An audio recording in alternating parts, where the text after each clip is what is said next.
The Sea Fairies, Lyman Frank Baum. The oceans are big and broad. I believe 2/3 of the Earth's surface is covered with water.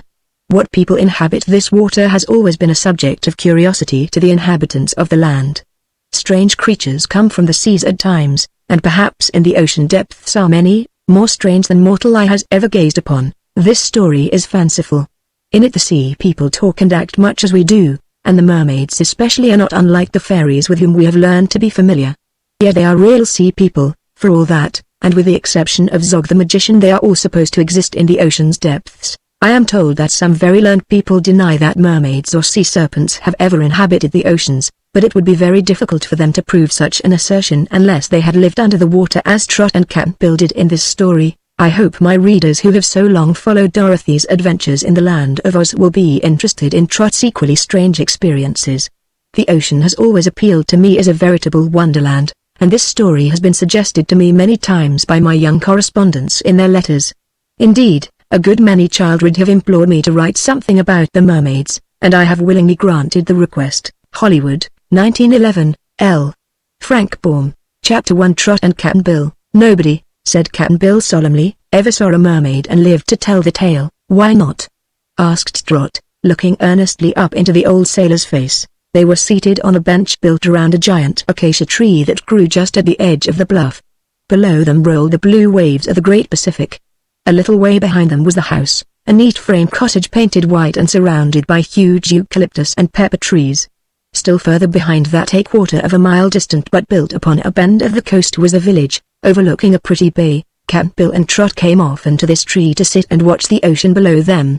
The sailor man had one meat leg and one hickory leg, and he often said the wooden one was the best of the two. Once Cap'n Bill had commanded and owned the Anemone, a trading schooner that plied along the coast, and in those days Charlie Griffiths, who was Trot's father, had been the captain's mate. But ever since Cap'n Bill's accident, when he lost his leg, Charlie Griffiths had been the captain of the little schooner while his old master lived peacefully ashore with the Griffiths family. This was about the time Trot was born, and the old sailor became very fond of the baby girl.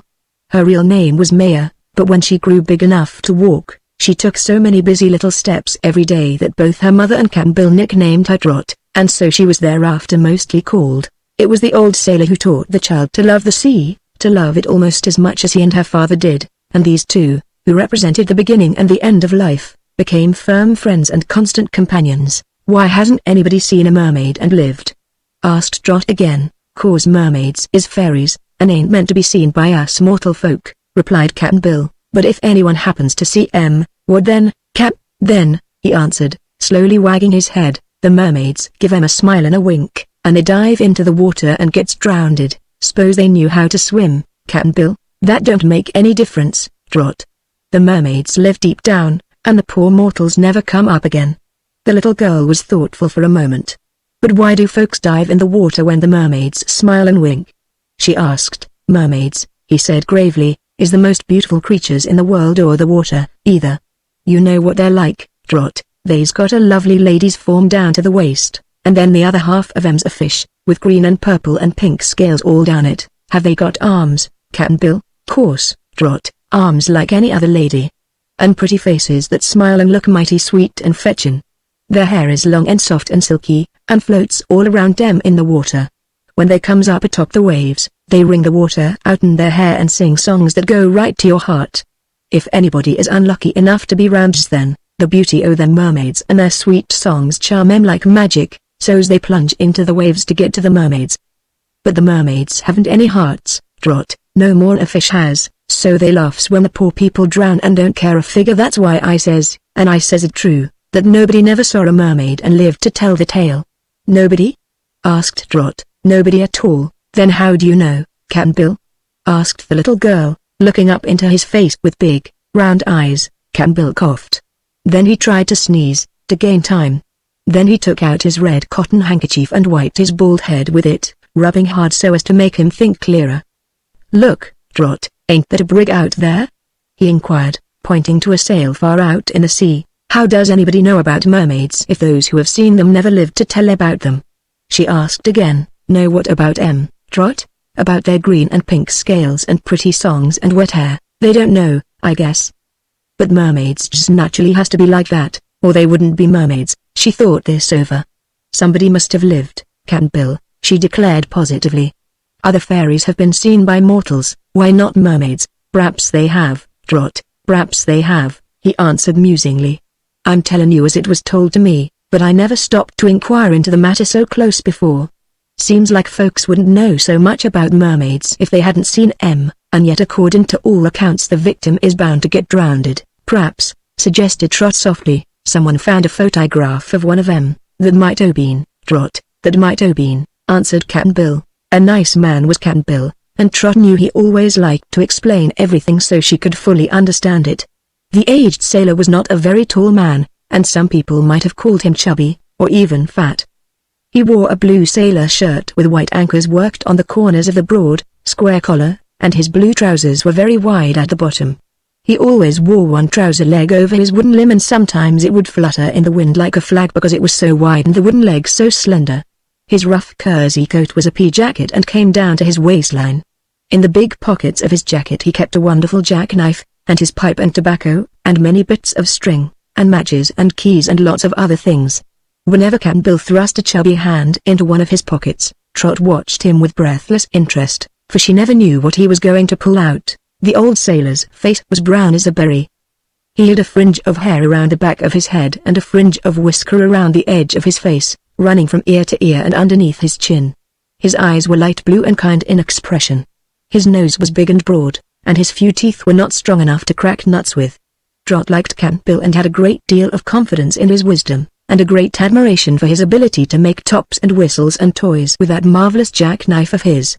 In the village were many boys and girls of her own age, but she never had as much fun playing with them as she had wandering by the sea accompanied by the old sailor and listening to his fascinating stories. She knew all about the Flying Dutchman, and Davy Jones' locker, and Captain Kidd, and how to harpoon a whale or dodge an iceberg or a sewer seal. Cap'n Bill had been everywhere in the world, almost, on his many voyages. He had been wrecked on desert islands like Robinson Crusoe and been attacked by cannibals, and had a host of other exciting adventures. So he was a delightful comrade for the little girl, and whatever Cap'n Bill knew Trot was sure to know in time. How do the mermaids live? She asked. Are they in caves, or just in the water like fishes, or how? Can't say, Trot, he replied. I've asked divers about that, but none of 'em ever run across to mermaid's nest yet, as I've heard of. If they're fairies, she said, their homes must be very pretty. Maybe so, Trot, but damp. They are sure to be damp, you know. I'd like to see a mermaid, Cap'n Bill, said the child earnestly. What, and get drowned? He exclaimed. No, and live to tell the tale. If they're beautiful, and laughing, and sweet, there can't be much harm in them, I'm sure. Mermaids is mermaids, remarked Cap'n Bill in his most solemn voice. It wouldn't do us any good to mix up with them, Trot. Mary, called a voice from the house. Yes, Mama, you and Cap'n Bill come in to supper. Chapter 2 The Mermaids. The next morning, as soon as Trot had helped wipe the breakfast dishes and put them away in the cupboard, the little girl and Cap'n Bill started out toward the bluff. The air was soft and warm and the sun turned the edges of the waves into sparkling diamonds. Across the bay the last of the fisherboats was speeding away out to sea, for well the fishermen knew this was an ideal day to catch rock bass, barracuda and yellowtail. The old man and the young girl stood on the bluff and watched all this with interest. Here was their world. It isn't a bit rough this morning. Let's have a boat ride, Cap'n Bill, said the child. Suits me to a T, declared the sailor. So they found the winding path that led down the face of the cliff to the narrow beach below and cautiously began the descent. Trot never minded the steep path or the loose rocks at all. But Cap'n Bill's wooden leg was not so useful on a downgrade as on a level, and he had to be careful not to slip and take a tumble. But by and by they reached the sands and walked to a spot just beneath the big acacia tree that grew on the bluff. Halfway to the top of the cliff hung suspended a little shed-like structure that sheltered Trot's rowboat, for it was necessary to pull the boat out of reach of the waves which beat in fury against the rocks at high tide. About as high up as Cap'n Bill could reach was an iron ring securely fastened to the cliff, and to this ring was tied a rope. The old sailor unfastened the knot and began paying out the rope, and the rowboat came out of its shed and glided slowly downward to the beach. It hung on a pair of davits and was lowered just as a boat is lowered from a ship's side. When it reached the sands, the sailor unhooked the ropes and pushed the boat to the water's edge. It was a pretty little craft, light and strong, and Cap'n Bill knew how to sail it or row it, as Trot might desire. Today they decided to row, So the girl climbed into the bow and her companion stuck his wooden leg into the water's edge so he wouldn't get his foot wet and pushed off the little boat as he climbed aboard. Then he seized the oars and began gently paddling. "Whither away, Commodore Trot?" he asked gaily. "I don't care, Captain. It's just fun enough to be on the water," she answered, trailing one hand overboard. So he rowed around by the North Promontory, where the great caves were, and much as they were enjoying the ride, they soon began to feel the heat of the sun. "That's Dead Man's Cave, 'cause a skeleton was found there," observed the child as they passed a dark, yawning mouth in the cliff. "And that's Bumble Cave, 'cause the bumblebees make nests in the top of it. And here's Smuggler's Cave, 'cause the smugglers used to hide things in it." She knew all the caves well, and so did Cap'n Bill. Many of them opened just at the water's edge, and it was possible to row their boat far into their dusky depths. "And here's Echo Cave," she continued, dreamily, as they slowly moved along the coast, "and Giant's Cave, and oh, Cap'n Bill, do you suppose there were ever any giants in that cave?" "'Pears like there must have been, Trot, or they wouldn't have named it that name," he replied, pausing to wipe his bald head with a red handkerchief while the oars dragged in the water. "We've never been into that cave, Cap'n," she remarked, looking at the small hole in the cliff and archway through which the water flowed. "Let's go in now." "What for, Trot?" "To see if there's a giant there." "Aren't you afraid?" "No, are you?" "I just don't believe it's big enough for a giant to get into." "Your father was in there once," remarked Cap'n Bill, "and he says it's the biggest cave on the coast, but low down. It's full o' water, and the water's deep down to the very bottom o' the ocean, but the rock roof's liable to bump your head at high tide." "It's low tide now," returned Trot. "And how could any giant live in there if the roof is so low down?" "Why, he couldn't, mate. I reckon they must have called it Giant's Cave 'cause it's so big, and not 'cause any giant man lived there." "Let's go in," said the girl again. "I'd like to explore it." "All right," replied the sailor. "It'll be cooler in there than out here in the sun. We won't go very far, for when the tide turns we mightn't get out again." He picked up the oars and rowed slowly toward the cave. The black archway that marked its entrance seemed hardly big enough to admit the boat at first, but as they drew nearer, the opening became bigger. The sea was very calm here, for the headland shielded it from the breeze. "Look out for your head, Trot," cautioned Cap'n Bill as the boat glided slowly into the rocky arch. But it was the sailor who had to duck, instead of the little girl. Only for a moment, though.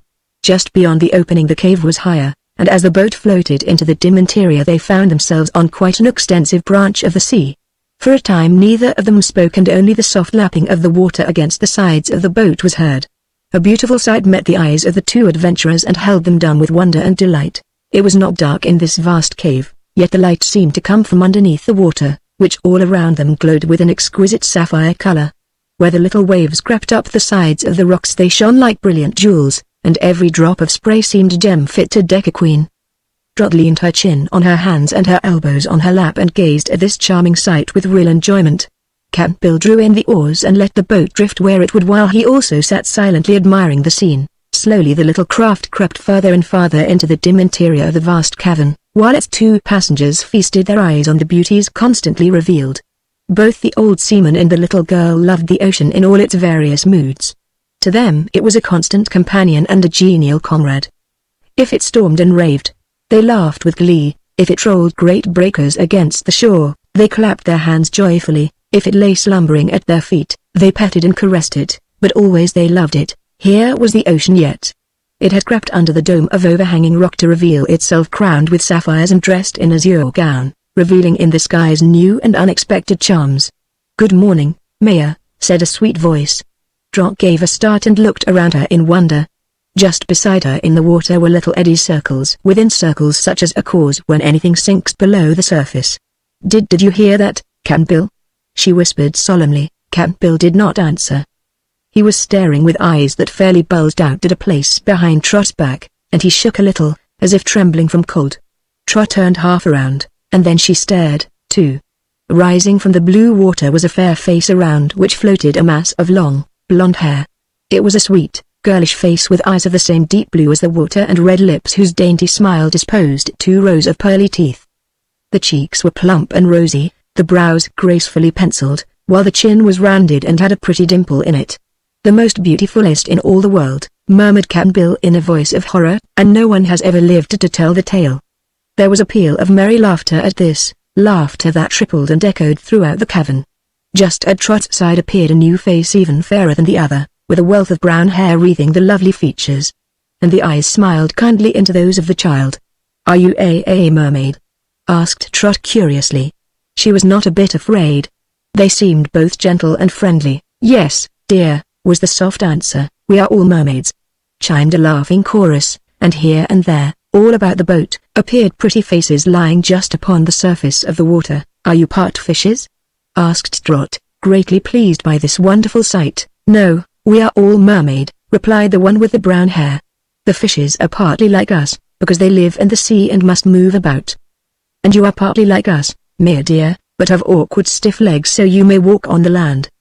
But the mermaids lived before fishes and before mankind, so both have borrowed something from us." "Then you must be fairies if you've lived always," remarked Trot, nodding wisely. "We are, dear. We are the water fairies," answered the one with the blonde hair, coming nearer and rising till her slender white throat showed plainly. "We are goners, Trot," sighed Cap'n Bill with a white, woebegone face. "I guess not, Cap'n," she answered calmly. "These pretty mermaids aren't going to hurt us, I'm sure." "No indeed," said the first one who had spoken. "If we were wicked enough to wish to harm you, our magic could reach you as easily upon the land as in this cave. But we love little girls dearly and wish only to please them and make their lives more happy." "I believe that," cried Trot earnestly. Cap'n Bill groaned. "Guess why we have appeared to you," said another mermaid, coming to the side of the boat. "Why?" asked the child. "We heard you say yesterday you would like to see a mermaid, and so we decided to grant your wish." "That was real nice of you," said Trot gratefully. "Also, we heard all the foolish things Cap'n Bill said about us," remarked the brown-haired one smilingly, "and we wanted to prove to him that they were wrong." "I only said what I've heard," protested Cap'n Bill. "Never having seen a mermaid afore, I couldn't be accurate, and I never expected to see one alive to tell the tale." Again the cave rang with merry laughter, and as it died away, Trot said, "May I see your scales, please?" "And are they green and purple and pink like Cap'n Bill said?" They seemed undecided what to say to this and swam a little way off, where the beautiful heads formed a group that was delightful to see. Perhaps they talked together, for the brown-haired mermaid soon came back to the side of the boat and asked, "Would you like to visit our kingdom and see all the wonders that exist below the sea?" "I'd like to," replied Trot promptly. "But I couldn't.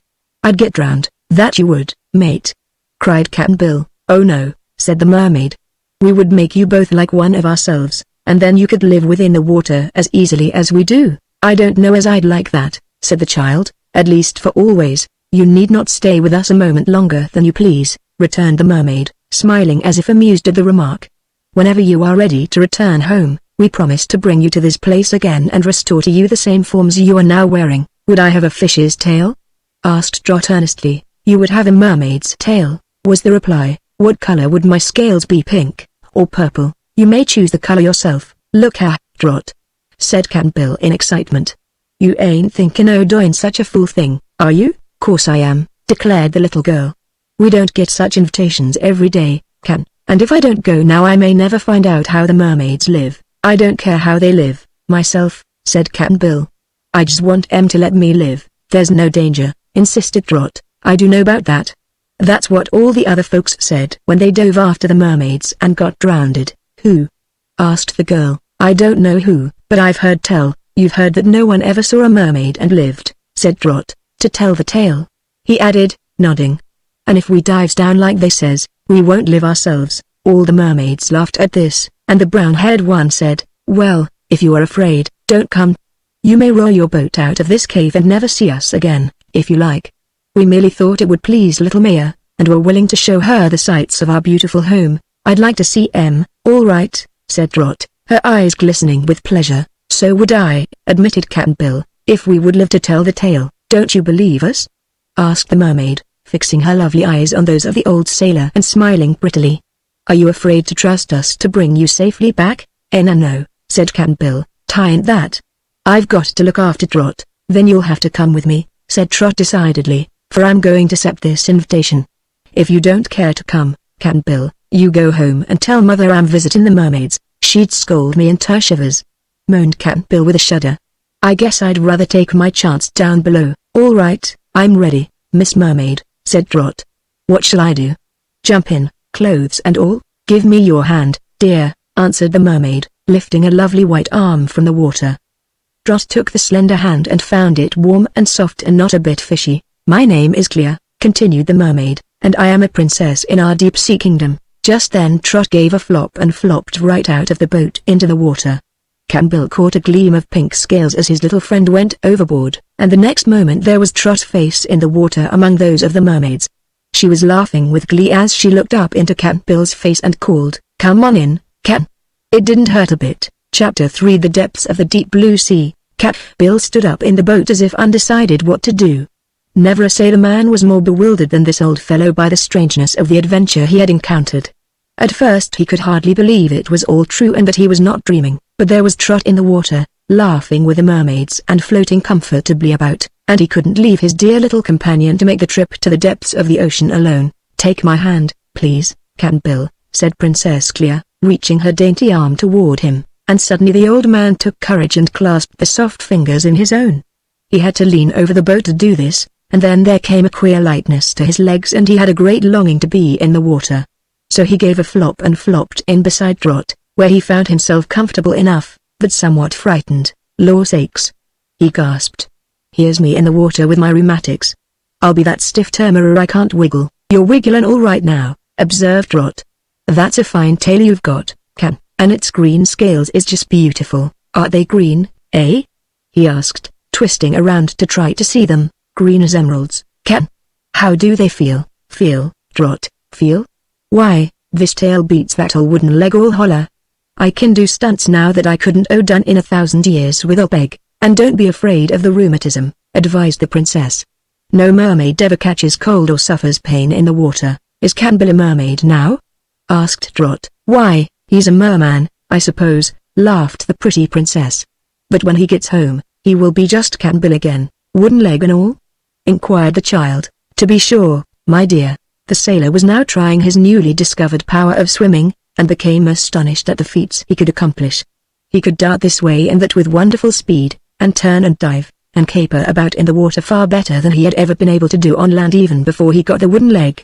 And a curious thing about this present experience was that the water did not cling to him and wet him as it had always done before. He still wore his flannel shirt and pea jacket and his sailor cap, but although he was in the water and had been underneath the surface, the cloth still seemed dry and warm. As he dived down and came up again, the drops flashed from his head and the fringe of beard, but he never needed to wipe his face or eyes at all. Trot, too, was having queer experiences and enjoying them. When she ducked underwater, she saw plainly everything about her as easily and distinctly as she had ever seen anything above water.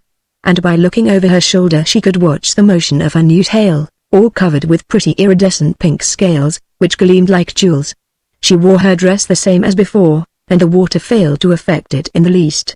She now noticed that the mermaids were clothed, too, and their exquisite gowns were the loveliest thing the little girl had ever beheld. They seemed made of a material that was like sheeny silk, cut low in the neck and with wide, flowing sleeves that seldom covered the shapely, white arms of her new friends. The gowns had trains that floated far behind the mermaids as they swam, but were so fleecy and transparent that the sparkle of their scales might be seen reaching back of their waists, where the human form ended and the fish part began. The sea fairies wore strings of splendid pearls twined around their throats, while more pearls were sewn upon their gowns for trimmings. They did not dress their beautiful hair at all, but let it float around them in clouds. The little girl had scarcely time to observe all this when the princess said, "Now, my dear, if you are ready, we will begin our journey, for it is a long way to our palaces." "All right," answered Trot, and took the hand extended to her with a trustful smile. "Will you allow me to guide you, Cap'n Bill?" asked the blonde mermaid, extending her hand to the old sailor. "Of course, ma'am," he said, taking her fingers rather bashfully. "My name is Merla," she continued, "and I am cousin to Princess Clea. We must all keep together, you know, and I will hold your hand to prevent your missing the way." While she spoke they began to descend through the water, and it grew quite dark for a time because the cave shut out the light. But presently Trot, who was eagerly looking around her, began to notice the water lighten and saw they were coming into brighter parts of the sea. "We have left the cave now," said Clea, "and may swim straight home. I suppose there are no winding roads in the ocean," remarked the child, swimming swiftly beside her new friend. "Oh yes indeed. At the bottom, the way is far from being straight or level," replied Clea. "But we are in midwater now, where nothing will hinder our journey, unless," she seemed to hesitate, so Trot asked, "Unless what?" unless we meet with disagreeable creatures," said the princess. "The midwater is not as safe as the very bottom, and that is the reason we are holding your hands." "What good would that do?" asked Trot. "You must remember that we are fairies," said Princess Clear. "For that reason, nothing in the ocean can injure us, but you two are mortals and therefore not entirely safe at all times unless we protect you." Trot was thoughtful for a few moments and looked around her a little anxiously. Now and then a dark form would shoot across their pathway or pass them at some distance, but none was near enough for the girl to see plainly what it might be. Suddenly they swam right into a big school of fishes, all yellowtails and of very large size. There must have been hundreds of them lying lazily in the water, and when they saw the mermaids they merely wriggled to one side and opened a path for the sea fairies to pass through. "Will they hurt us?" asked Trot. "No indeed," laughed the princess. "Fishes are stupid creatures mostly, and this family is quite harmless." "How about sharks?" asked Cap'n Bill, who was swimming gracefully beside them, his hand clutched in that of pretty Merla. "Sharks may indeed be dangerous to you," replied Clear, "so I advise you to keep them at a safe distance. They never dare attempt to bite a mermaid, and it may be they will think you belong to our band, but it is well to avoid them if possible." "Don't get careless, Can," added Trot. "I surely won't, mate," he replied. "You see, I didn't used to be afraid o' sharks 'cause if they came near I'd stick my wooden leg at 'em. But now, if they happens to fancy these green scales, it's all up with old Bill." "Never fear," said Merla, "I'll take care of you on our journey, and in our palaces you will find no sharks at all." "Can't they get in?" he asked anxiously. "No. The palaces of the mermaids are inhabited only by themselves." "Is there anything else to be afraid of in the sea?" asked the little girl after they had swum quite a while in silence. "One or two things, my dear," answered Princess Clear. "Of course, we mermaids have great powers, being fairies, yet among the sea people is one nearly as powerful as we are, and that is the devilfish." "I know," said Trot. "I've seen 'em. You have seen the smaller ones, I suppose, which sometimes rise to the surface or go near the shore, and are often caught by fishermen," said Clear, "but they are only second cousins of the terrible deep-sea devilfish to which I refer. Those ones are bad enough, though," declared Cap'n Bill. "If you know any worse ones, I don't want an introduction to 'em. The monster devilfish inhabit caves in the rugged, mountainous regions of the ocean," resumed the princess, "and they are evil spirits who delight in injuring all who meet them. None lives near our palaces, so there is little danger of your meeting any while you are our guests." "I hope we won't," said Trot. "None for me," added Cap'n Bill. "Devils of any sort ought to be given a wide berth, and devilfish is worse than sea serpents." "Oh, do you know the sea serpents?" asked Merla as if surprised. "Not much I don't," answered the sailor, "but I've heard tell of folks as has seen 'em." "Did they ever live to tell the tale?" asked Trot. "Sometimes," he replied.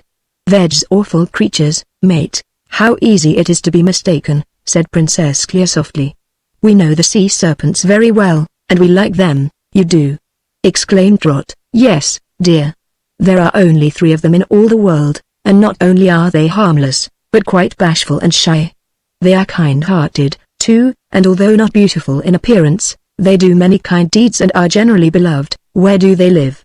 asked the child. "The oldest one, who is king of this ocean, lives quite near us," said Clear. "His name is Anko." "How old is he?"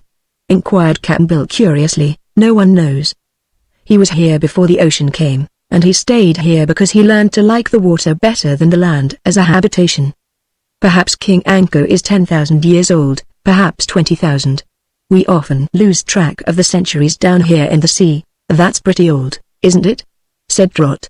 "Older than Cap'n Bill, I guess, Summit," chuckled the sailorman. "Summit older, mate, but not much.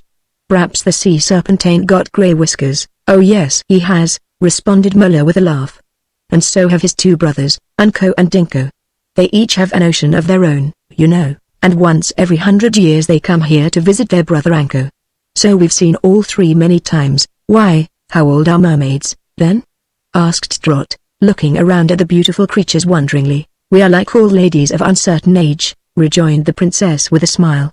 "We don't care to tell." "Older than Cap'n Bill?" "Yes, dear," said Clear. "But we haven't any grey whiskers," added Merla merrily, "and our hearts are ever young." Trot was thoughtful. It made her feel solemn to be in the company of such old people. The band of mermaids seemed to all appearances young and fresh and not a bit as if they'd been soaked in water for hundreds of years. The girl began to take more notice of the sea maidens following after her. More than a dozen were in the group. All were lovely in appearance and clothed in the same gauzy robes as Merla and the princess. These attendants did not join in the conversation but darted here and there in sportive play, and often Trot heard the tinkling chorus of their laughter. Whatever doubts might have arisen in the child's mind through the ignorant tales of her sailor friend, she now found the mermaids to be light-hearted, joyous and gay, and from the first she had not been in the least afraid of her new companions. "How much farther do we have to go?" asked Cap'n Bill presently. "Are you getting tired?" Merla inquired. "No," said he, "but I'm sorta anxious to see what your palaces look like. Inside the water ain't as interesting as the top of it. It's fine swimmin', I'll agree, and I like it. But there ain't nothing special to see that I can make out." "That is true, sir," replied the princess. "We have purposely led you through the midwater hoping you would see nothing to alarm you until you get more accustomed to our ocean life. Moreover, we are able to travel more swiftly here. How far do you think we have already come, Cap?" "Oh, about 2 miles, he answered. "Well, we are now hundreds of miles from the cave where we started," she told him. "You don't mean it?" he exclaimed in wonder. "Then there's magic in it," announced Trot soberly. "True, my dear. To avoid tiring you and to save time, we have used a little of our fairy power," said Clea. "The result is that we are nearing our home. Let us go downward a bit, now, for you must know that the mermaid palaces are at the very bottom of the ocean, and in its deepest part." Chapter 4 The Palace of Queen Aquaine. Trot was surprised to find it was not at all dark or gloomy as they descended farther into the deep sea. Things were not quite so clear to her eyes as they had been in the bright sunshine above the ocean's surface, but every object was distinct nevertheless, as if she saw through a pane of green-tinted glass. The water was very clear except for this green shading, and the little girl had never before felt so light and buoyant as she did now. It was no effort at all to dart through the water, which seemed to support her on all sides. "I don't believe I weigh anything at all," she said to Cap'n Bill. "No more do I, Trot," said he. "But that's natural, seeing as we're underwater so far. What bothers me most is how we manage to breathe, having no gills like fishes have." "Are you sure we haven't any gills?" she asked, lifting her free hand to feel her throat. "Sure. No, the mermaids haven't any, either," declared Cap'n Bill. "Then," said Trot, "we're breathing by magic." The mermaids laughed at this shrewd remark, and the princess said, "You have guessed correctly, my dear. Go a little slower, now, for the palaces are in sight." "Where?" asked Trot eagerly. "Just before you, in that grove of trees?" inquired the girl. And really, it seemed to her that they were approaching a beautiful grove. The bottom of the sea was covered with white sand, in which grew many varieties of sea shrubs with branches like those of trees. Not all of them were green, however, for the branches and leaves were of a variety of gorgeous colors. Some were purple, shading down to a light lavender, and there were reds all the way from a delicate rose pink to vivid shades of scarlet. Orange, yellow and blue shades were there, too, mingling with the sea greens in a most charming manner. Altogether, Trot found the brilliant coloring somewhat bewildering. These sea shrubs, which in size were quite as big and tall as the trees on earth, were set so close together that their branches entwined, but there were several avenues leading into the groves, and at the entrance to each avenue the girl noticed several large fishes with long spikes growing upon their noses. "Those are swordfishes," remarked the princess as she led the band past one of these avenues. "Aren't they dangerous?" asked Trot. "Not to us," was the reply. "The swordfishes are among our most valued and faithful servants, guarding the entrances to the gardens which surround our palaces. If any creatures try to enter uninvited, these guards fight them and drive them away. Their swords are sharp and strong, and they are fierce fighters, I assure you. I've known them to attack ships, and stake their swords right through the wood," said Cap'n Bill. "Those belong to the wandering tribes of swordfishes," explained the princess. "These, who are our servants, are too sensible and intelligent to attack ships." The band now headed into a broad passage through the gardens, as the mermaids called these gorgeous groves, and the great swordfishes guarding the entrance made way for them to pass, afterward resuming their posts with watchful eyes. As they slowly swam along the avenue, Trot noticed that some of the bushes seemed to have fruits growing upon them. But what these fruits might be neither she nor Cap'n Bill could guess. The way wound here and there for some distance, till finally they came to a more open space all carpeted with sea flowers of exquisite colorings. Although Trot did not know it, these flowers resembled the rare orchids of earth in their fanciful shapes and marvelous hues. The child did not examine them very closely, for across the carpet of flowers loomed the magnificent and extensive palaces of the mermaids. These palaces were built of coral, white, pink and yellow being used, and the colors arranged in graceful designs. The front of the main palace, which now faced them, had circular ends connecting the straight wall, not unlike the architecture we are all familiar with, yet there seemed to be no windows to the building, although a series of archways served as doors. Arriving at one of the central archways, the band of sea maidens separated. Princess Clea and Merla leading Trot and Campbell into the palace, while the other mermaids swam swiftly away to their own quarters. "Welcome," said Clea in her sweet voice. "Here you are surrounded only by friends and are in perfect safety. Please accept our hospitality as freely as you desire, for we consider you honored guests. I hope you will like our home," she added a little shyly. "We are sure to, dear princess," Trot hastened to say. Then Clea escorted them through the archway and into a lofty hall. It was not a mere grotto, but had smoothly built walls of pink coral inlaid with white. Trot at first thought there was no roof, for looking upward she could see the water all above them. But the princess, reading her thought, said with a smile, "Yes, there is a roof, or we would be unable to keep all the sea people out of our palace. But the roof is made of glass to admit the light." "Glass?" cried the astonished child. "Then it must be an awful big pane of glass." "It is," agreed Clea. "Our roofs are considered quite wonderful, and we owe them to the fairy powers of our queen. Of course, you understand there is no natural way to make glass underwater." "No indeed," said Cap'n Bill. And then he asked, "Does your queen live here?" "Yes. She is waiting now, in her throne room, to welcome you." "Shall we go in?" "I'd just as soon," replied Trot rather timidly.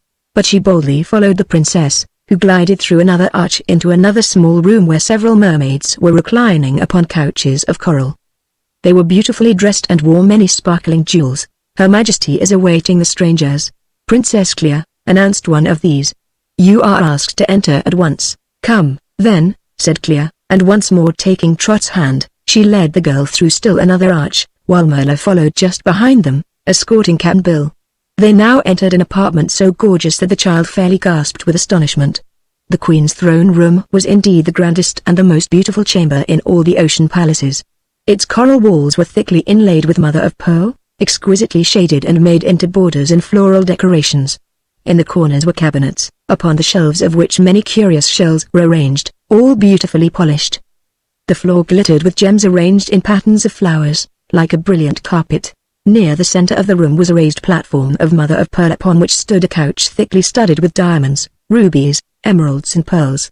Here reclined Queen Aquaine, a being so lovely that Trot gazed upon her spellbound, and Cap'n Bill took off his sailor cap and held it in his hands. All about the room were grouped other mother-of-pearl couches, not raised like that of the Queen, and upon each of these reclined a pretty mermaid.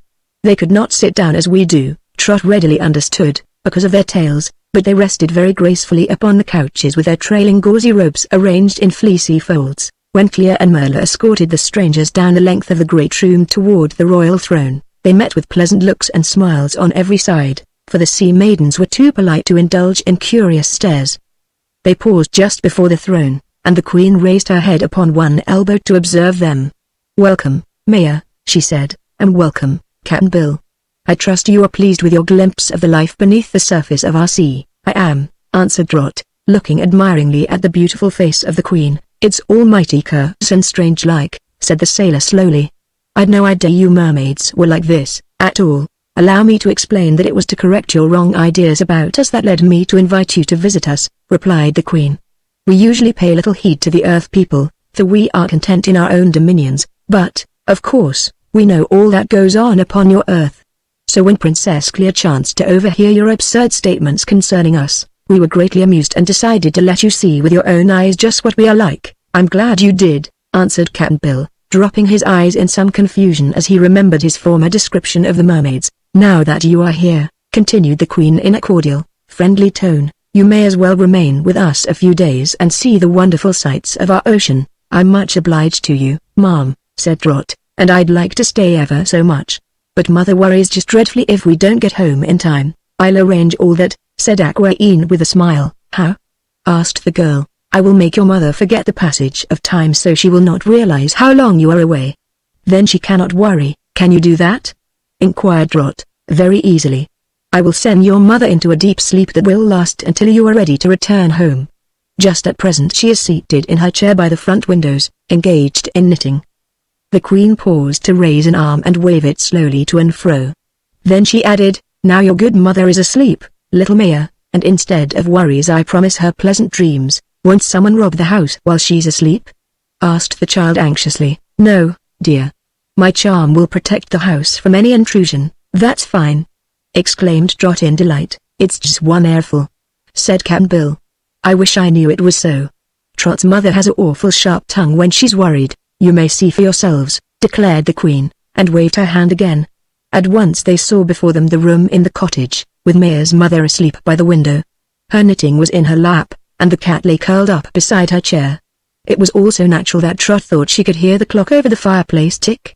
After a moment the scene faded away, when the Queen asked with another smile, "Are you satisfied?" "Oh yes," cried Trot. "But how could you do it?" "It is a form of mirage," was the reply. "We are able to bring any earth scene before us whenever we wish. Sometimes these scenes are reflected above the water so that mortals also observe them." "I've seen said Cap'n Bill, nodding. "I've seen mirages, but I never knowed what caused them for now. Whenever you see anything you do not understand and wish to ask questions, I will be very glad to answer them," said the Queen. "One thing that bothers me," said Trot, "is why we don't get wet, being in the ocean with water all around us." "That is because no water really touches you," explained the Queen. "Your bodies have been made just like those of the mermaids in order that you may fully enjoy your visit to us. One of our peculiar qualities is that water is never permitted to quite touch our bodies, or our gowns. Always there remains a very small space, hardly a hair's breadth, between us and the water, which is the reason we are always warm and dry." "I see," said Trot.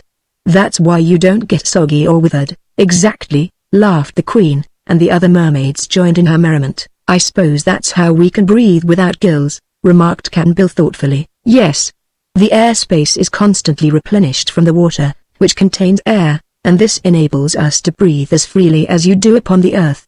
"But we have fins," said Trot, looking at the fin that stood upright on Cap'n Bill's back. "Yes.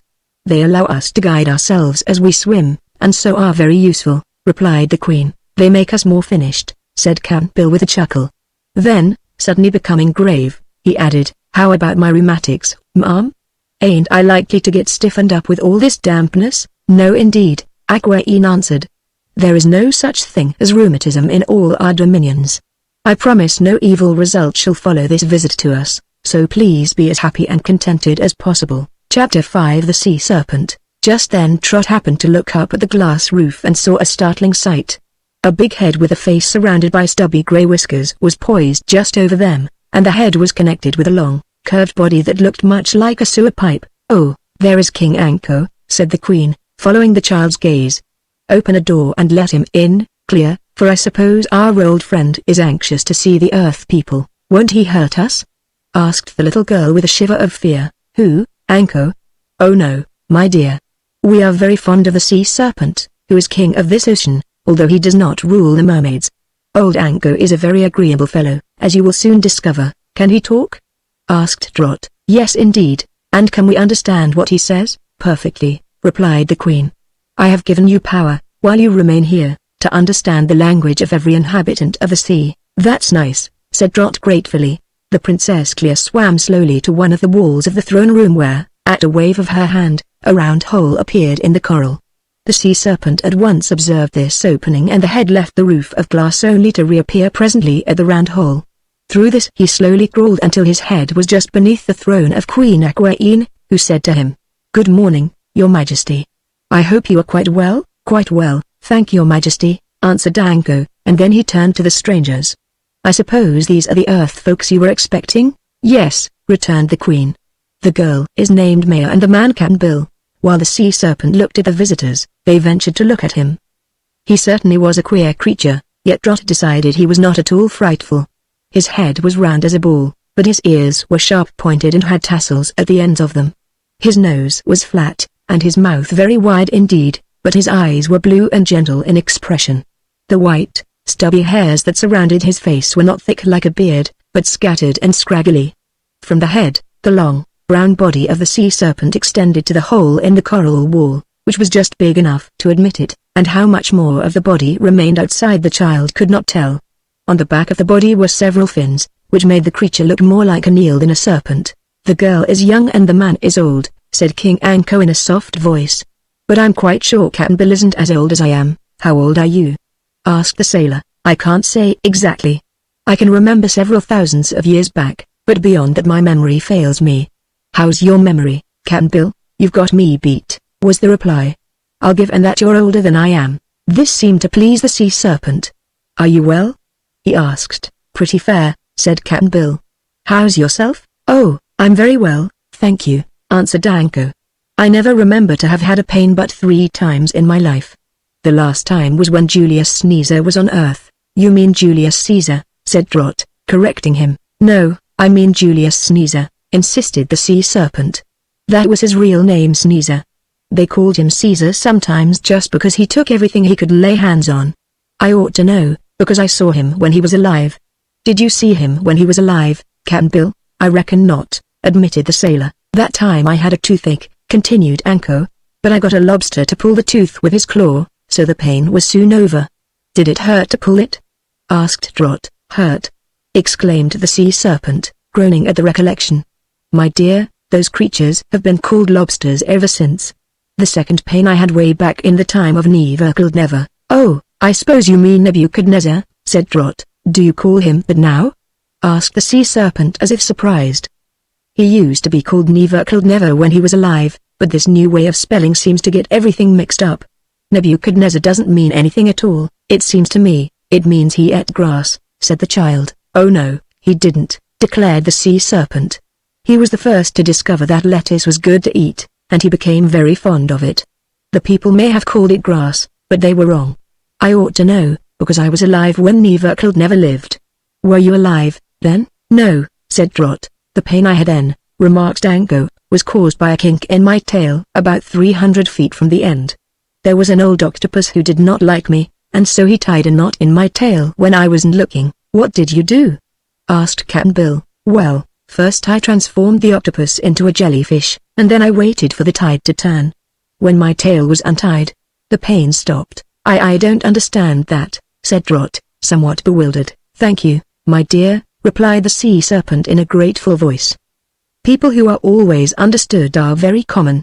You are sure to respect those you can't understand, for you feel that perhaps they know more than you do. About how long do you happen to be? Inquired Cap'n Bill. When last measured, I was 7,482 feet, 5 inches and a quarter. I'm not sure about the quarter, but the rest is probably correct. Adam measured me when Cain was a baby. Where's the rest of you, then? Asked Trot. Safe at home, I hope, and coiled up in my parlor, answered the sea serpent. When I go out, I usually take along only what is needed. It saves a lot of bother and I can always find my way back in the darkest night by just coiling up the part that has been away. Do you like to be a sea serpent? Inquired the child. Yes, for I'm king of my ocean, and there is no other sea serpent to imagine he is just as good as I am. I have 2 brothers who live in other oceans, but one is 7 inches shorter than I am, and the other several feet shorter. It's curious to talk about feet when we haven't any feet, isn't it? Seems so, acknowledged Trot. I feel I have much to be proud of, continued Anko in a dreamy tone. My great age, my undisputed sway, and my exceptional length. I don't believe I'd care to live so long, remarked Cap'n Bill thoughtfully. So long as 7,482 feet, 5 inches and a quarter? Asked the sea serpent. No, I mean so many years, replied the sailor. But what can one do if one happens to be a sea serpent? Anko inquired. There is nothing in the sea that can hurt me, and I cannot commit suicide because we have no carbolic acid or firearms or gas to turn on. So it isn't a matter of choice, and I'd about as soon be alive as dead. It does not seem quite so monotonous, you know. But I guess I've stayed about long enough, so I'll go home to dinner. Come and see me when you have time, thank you, said Trot, and Muller added, I'll take you over to His Majesty's palace when we go out and let you see how he lives. Yes, do, said Anko. And then he slowly slid out of the hole, which immediately closed behind him, leaving the coral wall as solid as before. Oh! Exclaimed Trot. King Anko forgot to tell us what his third pain was about. So he did, said Cap'n Bill. We must ask him about that when we see him. But I guess the old boy's memory is failing, and he can't be depended on for particulars. Chapter 6 Exploring the Ocean. The Queen now requested her guests to recline upon couches that they might rest themselves from their long swim and talk more at their ease. So the girl and the sailor allowed themselves to float downward until they rested their bodies on two of the couches nearest the throne, which were willingly vacated for them by the mermaids who occupied them until then. The visitors soon found themselves answering a great many questions about their life on the earth, for although the queen had said she kept track of what was going on the land, there were many details of human life in which all the mermaids seemed greatly interested. During the conversation several sea maids came swimming into the room bearing trays of sea apples and other fruit, which they first offered to the queen, and then passed the refreshments around to the company assembled. Trot and Cap'n Bill each took some, and the little girl found the fruits delicious to eat, as they had a richer flavor than any that grew upon land. Queen Aquaine was much pleased when the old sailor asked for more, but Muller warned him dinner would soon be served and he must take care not to spoil his appetite for that meal. "Our dinner is at noon, for we have to cook in the middle of the day when the sun is shining," she said. "Cook?" cried Trot. "Why, you can't build a fire in the water, can you?" "We have no need of fires," was the reply. "The glass roof of our kitchen is so curved that it concentrates the heat of the sun's rays, which are then hot enough to cook anything we wish. But how do you get along if the day is cloudy, and the sun doesn't shine?" inquired the little girl. "Then we use the hot springs that bubble up in another part of the palace," Muller answered. "But the sun is the best to cook by."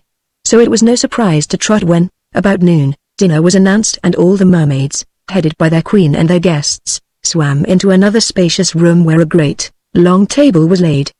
The dishes were of polished gold and dainty cut glass, and the cloth and napkins of fine gossamer. Around the table were ranged rows of couches for the mermaids to recline upon as they ate.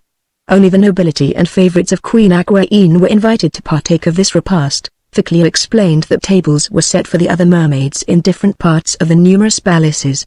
Trot wondered who would serve the meal, but her curiosity was soon satisfied when several large lobsters came sliding into the room backward, bearing in their claws trays loaded with food. Each of these lobsters had a golden band behind its neck to show it was the slave of the mermaids.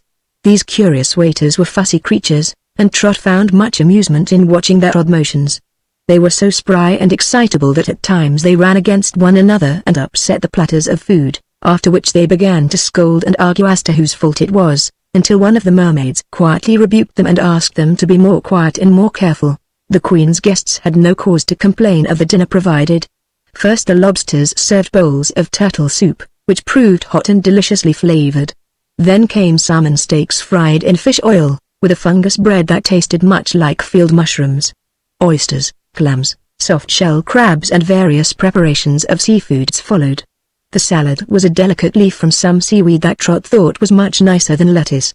Several courses were served, and the lobsters changed the plates with each course, chattering and scolding as they worked, and as Trot said, doing everything backwards in their nervous, fussy way.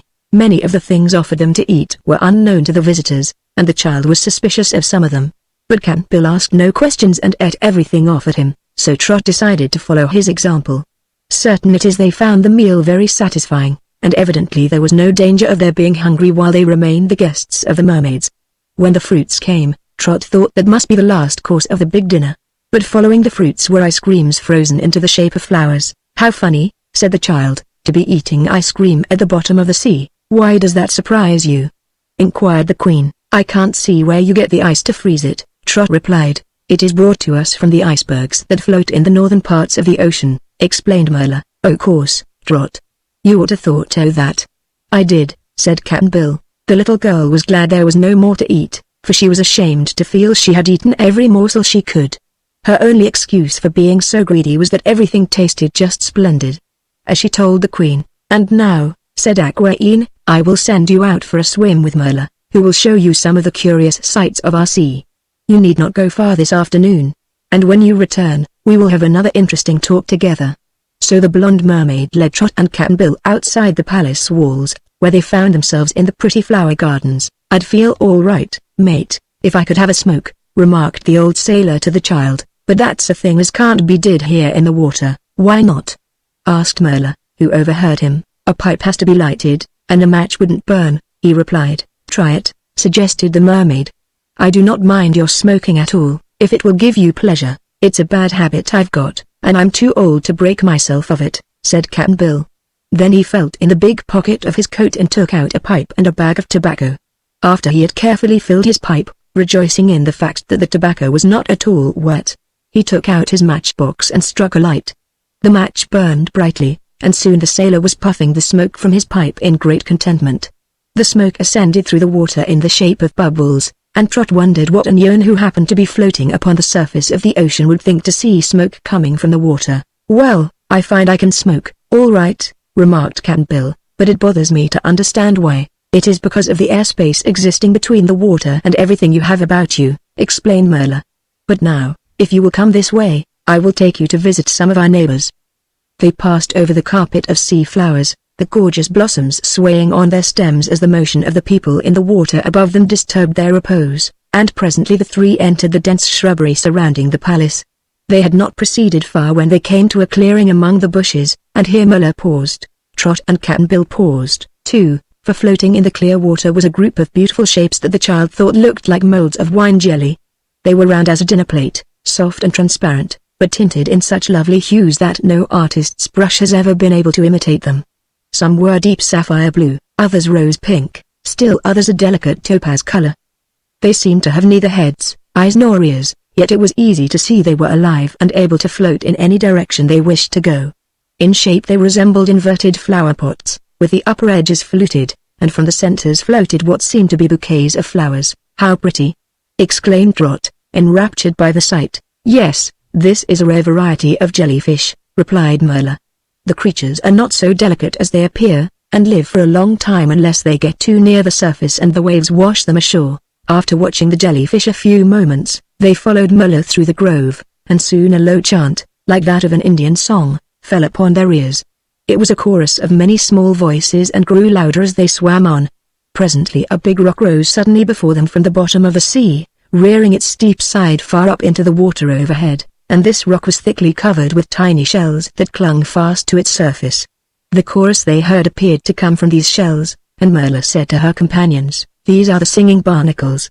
They are really very amusing, and if you listen carefully, you can hear what they say." So Trot and Cap'n Bill listened, and this is what the barnacles sang.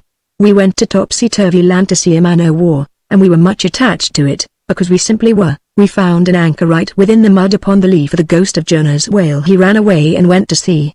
Oh, it was awful. It was unlawful. We rallied round the flag in several millions. They couldn't shake us, they had to take us, so the halibut and cod they danced cotillions." "What does it all mean?" asked Trot. "I suppose they refer to the way barnacles have of clinging to ships," replied Merla, "but usually the songs mean nothing at all. The little barnacles haven't many brains, so we usually find their songs quite stupid." "Do they write some comic operas?" asked the child. "I think not," answered the mermaid. "They seem to like the songs themselves," remarked Cap'n Bill. "Oh yes, they sing all day long. But it never matters to them whether their songs mean anything or not. Let us go in this direction and visit some other sea people." So they swam away from the barnacle-covered rock, and Trot heard the last chorus as she slowly followed their conductor. The barnacles were singing, "Oh, very well, then, I hear the curfew. Please go away and come some other day." Goliath tussles with Samson's muscles, yet the muscles never fight in Oyster Bay. "It's just nonsense," said Trot scornfully. "Why don't they sing Annie Laurie or Home, Sweet Home, or else keep quiet?" "Why, if they were quiet," replied Merla, "they wouldn't be singing barnacles." They now came to one of the avenues which led from the sea garden out into the broad ocean, and here two swordfishes were standing guard. "Is all quiet?" Merla asked them. "Just as usual, Your Highness," replied one of the guards. "Mama Cubble was sick this morning and grunted dreadfully, but he's better now and has gone to sleep. King Anchor has been stirring around some, but is now taking his after-dinner nap. I think it will be perfectly safe for you to swim out for a while, if you wish." "Who's Mama Cubble?" asked Trot as they passed out into deep water. "He's the sea pig," replied Merla. "I am glad he's asleep, for now we won't meet him." "Don't you like him?" inquired Trot. "Oh, he complains so bitterly of everything that he bores us," Merla answered. "Mama Cubble is never contented or happy for a single minute." "I've seen people like that," said Cap'n Bill with a nod of his head. "And they has a way of upsetting the happiest folks they meet." "Look out!" suddenly cried the mermaid. "Look out for your fingers. Here are the snapping eels." "Who? Where?" asked Trot anxiously. And now they were in the midst of a cluster of wriggling, darting eels which sported all around them in the water with marvelous activity. "Yes, look out for your fingers and your noses," said one of the eels, making a dash for Cap'n Bill. At first the sailor was tempted to put out a hand and push the creature away, but remembering that his fingers would thus be exposed, he remained quiet, and the eel snapped harmlessly just before his face and then darted away. "Stop it," said Merla. "Stop it this minute, or I'll report your impudence to Aquaine." "Oh, who cares?" shouted the eels. "We're not afraid of the mermaids. She'll stiffen you up again, as she did once before," said Merla. "If you try to hurt the earth people." "Are these earth people?" asked one. And then they all stopped their play and regarded Trot and Cap'n Bill with their little black eyes. "The old pollywog looks something like King Anko," said one of them. "I'm not a pollywog," answered Cap'n Bill angrily. "I'm a respectable sailorman, and I'll have you treat me decent or I'll know why." "Sailor," said another. "That means to float on the water, not in it. What are you doing down here?" "I'm just a visitin'," answered Cap'n Bill. "He is the guest of our queen," said Merla, "and so is this little girl. If you do not behave nicely to them, you will surely be sorry." "Oh, that's all right," replied one of the biggest eels, wriggling around in a circle and then snapping at a companion, which as quickly snapped out of his way. "We know how to be polite to company as well as the mermaids. We won't hurt them. Come on, fellows, let's go scare old Mama Cubble," cried another, and then in a flash they all darted away and left our friends to themselves. Trot was greatly relieved. "I don't like eels," she said. "They are more mischievous than harmful," replied Merla, "but I do not care much for them myself." "No," added Cap'n Bill, "they ain't respectful." Chapter 7 The Aristocratic Codfish. The three swam slowly along, quite enjoying the cool depths of the water. Every little while they met with some strange creature or one that seemed strange to the earth people, for although Trot and Cap'n Bill had seen many kinds of fish, after they had been caught and pulled from the water, that was very different from meeting them in their own element, face to face, as Trot expressed it. Now that the various fishes were swimming around free and unafraid in their deep-sea home, they were quite different from the gasping, excited creatures struggling at the end of a fish line or flopping from a net. Before long they came upon a group of large fishes lying lazily near the bottom of the sea. They were a dark color upon their backs and silver underneath, but not especially pretty to look at. The fishes made no effort to get out of Merla's way and remained motionless except for the gentle motion of their fins and gills. "Here," said the mermaid, pausing, "is the most aristocratic family of fish in all the sea." "What are they?" asked the girl. "Codfish," was the reply. "Their only fault is that they are too haughty and foolishly proud of their pedigree." Overhearing this speech, one codfish said to another in a very dignified tone of voice, "What insolence, isn't it?" replied the other. "There ought to be a law to prevent these common mermaids from discussing their superiors." "My sakes," said Trot, astonished. "How stuck up they are, aren't they?" For a moment the group of fishes stared at her solemnly.